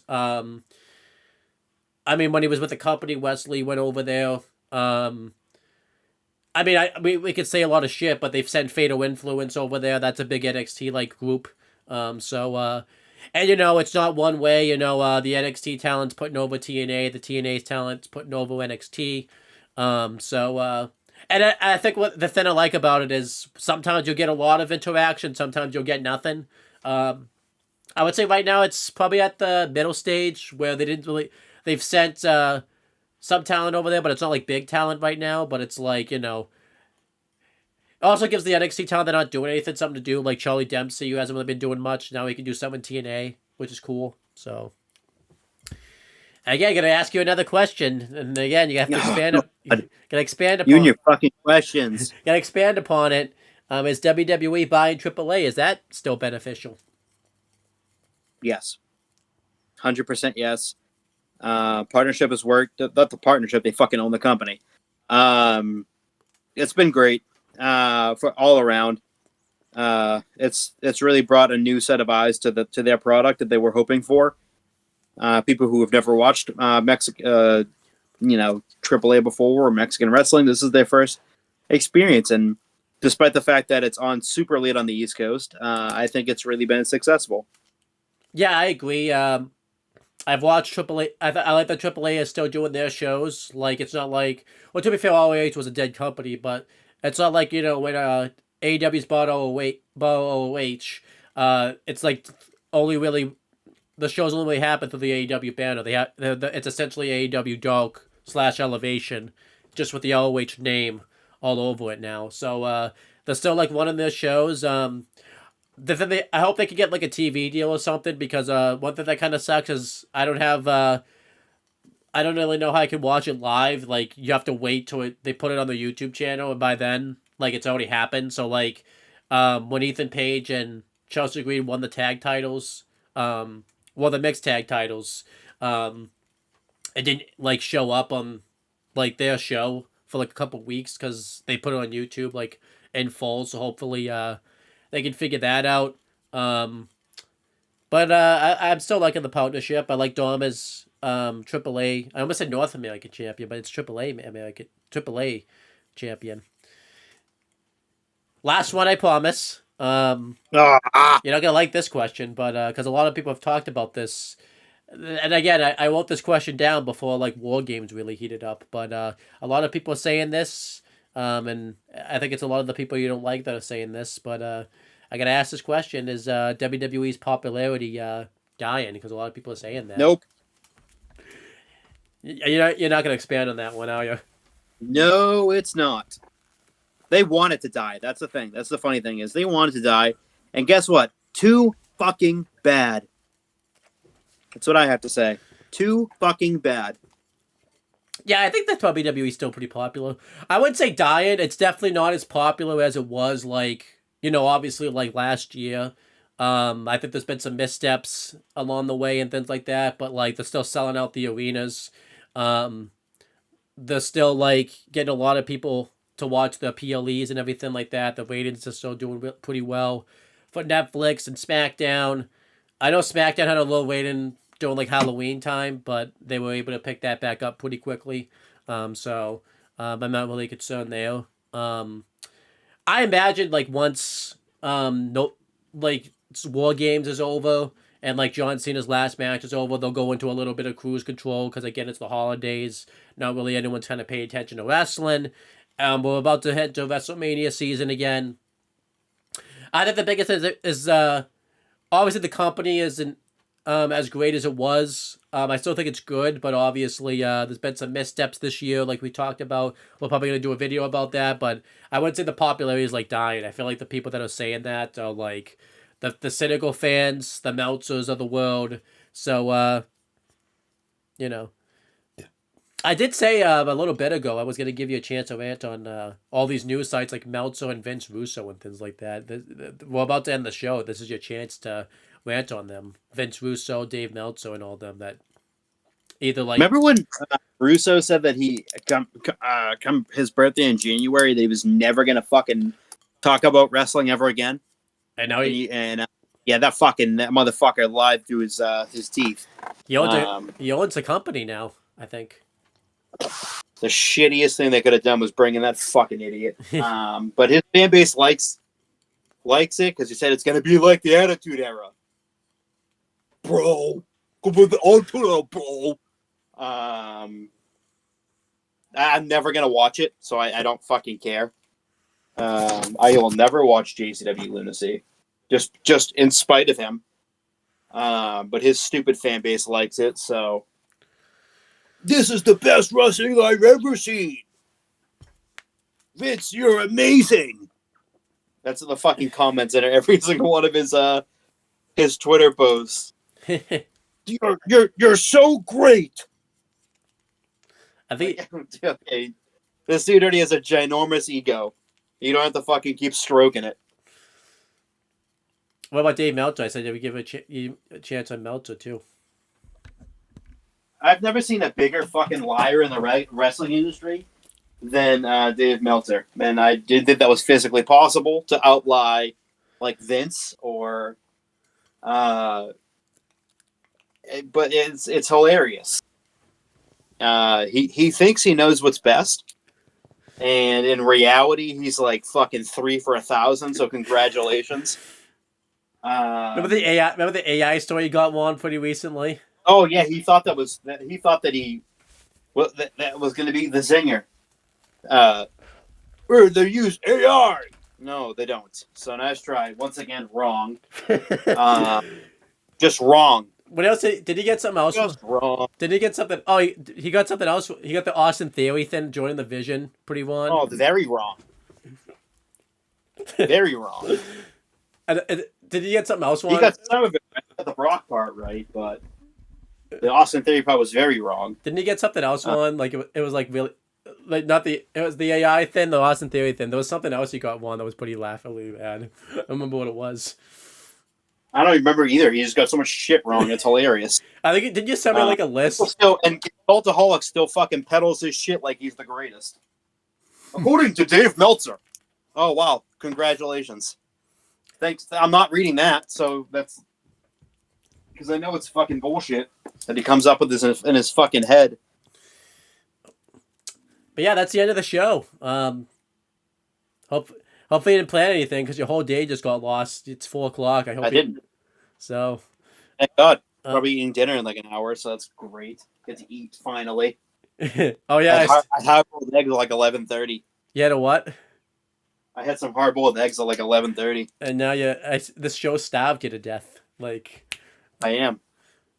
And you had to answer 3 questions, and you're over here starving to death. Like, and you had to. I know. So. Not ready. That's for certain. I'm gonna starve to death even more. But there's one more question, but it's a good question. No questions. I don't take questions. All right, so then I'll say a statement. Plug it. Talk to my attorney. Plug it. Plugs. I don't know. Watch this when it comes out, I guess. What if it never comes out? What if I just decide never to release it? Fine. That's great. I think we're still planning to do like a bunch more videos for the rest of the year. I don't know if that's going to come to fruition because it's Thanksgiving in the United States tomorrow and Black Friday and Christmas is coming up in less than a month. So we might not make a video ever again for the rest of the year. So who knows? We'll try. It might not happen. So who knows? Because it's getting towards the holiday season. Yeah. I have been. If we can make it happen, we'll try to do an Aftershock covering Survivor Series. Definitely an Aftershock covering Cena's last match. Want to make sure we get one out then. We want to do an Aftershock covering doing like a retrospective of WWE in 2025 since it was a kind of a roller coaster of a year this year. I want to make sure we kind of cover it, make sure we get all the topics out there. And then a retrospective of John Cena's career. We might do 4 more videos this year. We might get to like 2 of those. Who knows? Maybe 1. Hey, it could be 2. You never know. It's so time. So maybe 1.5. How do you get through half a video? I don't know. Where you just stop halfway through and just decide fuck Yeah, just stop halfway through and end it. it. Mine. And see. But the All the Talking Internet channel's got some stuff going on. Check out my Yellow Jackets season 3 review up to episode 6. Evil Dead review. I reviewed the first movie of Evil Dead, and then Star Wars episode 5. The Emperor Strikes Back. We'll be reviewing that next week at some point. So we're gonna have to talk about. Ooh, We're gonna have to. that's good. We're gonna have to talk about. Huh? I like that one. And then that's it. So this. I didn't know you were doing Star Wars. Yeah, I did the first. We did episode 4. Back in May. I'll have to send it to you, and then we did episode. We're doing episode. Well, we're doing it next week at some point. So. Because those ones are those are really good. I Yeah, haven't watched this one forever. I've So I'm actually watching it for the first time, so that's pretty interesting. So. Because I haven't seen the most recent one, which was probably about 4 years ago now, 5 years ago Gotta now. get on that. But I saw the previous 2, and then in the newer installments into the series, the main series, I should say. Yeah, there's a lot. So we're doing the main.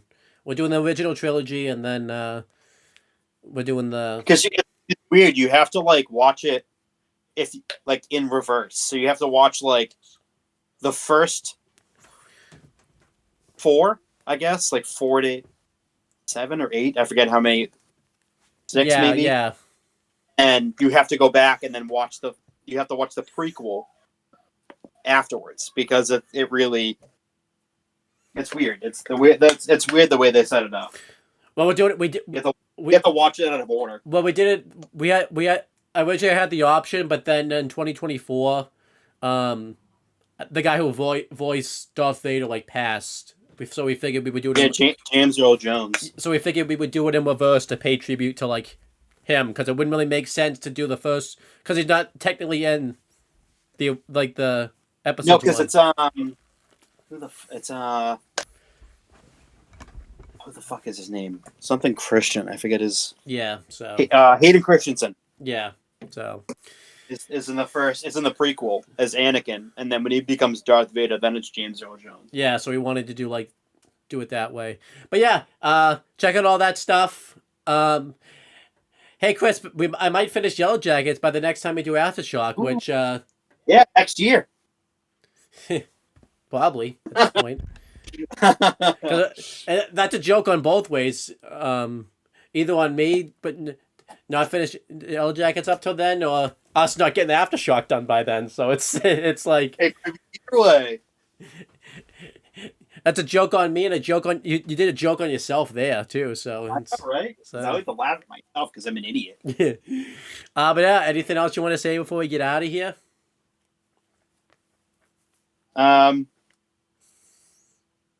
Enjoy the holiday season. I guess I don't know when the fuck this is coming out, but yeah, enjoy it. All right, yeah, have fun. We will talk to you guys Come out later. of month now, it won't be the holiday season anymore Yeah, I hope you did enjoy it. because we have our predictions in here, so it should come up before fucking Saturday. I hope so. We'll see. I hope so. Only time will tell. Only it will.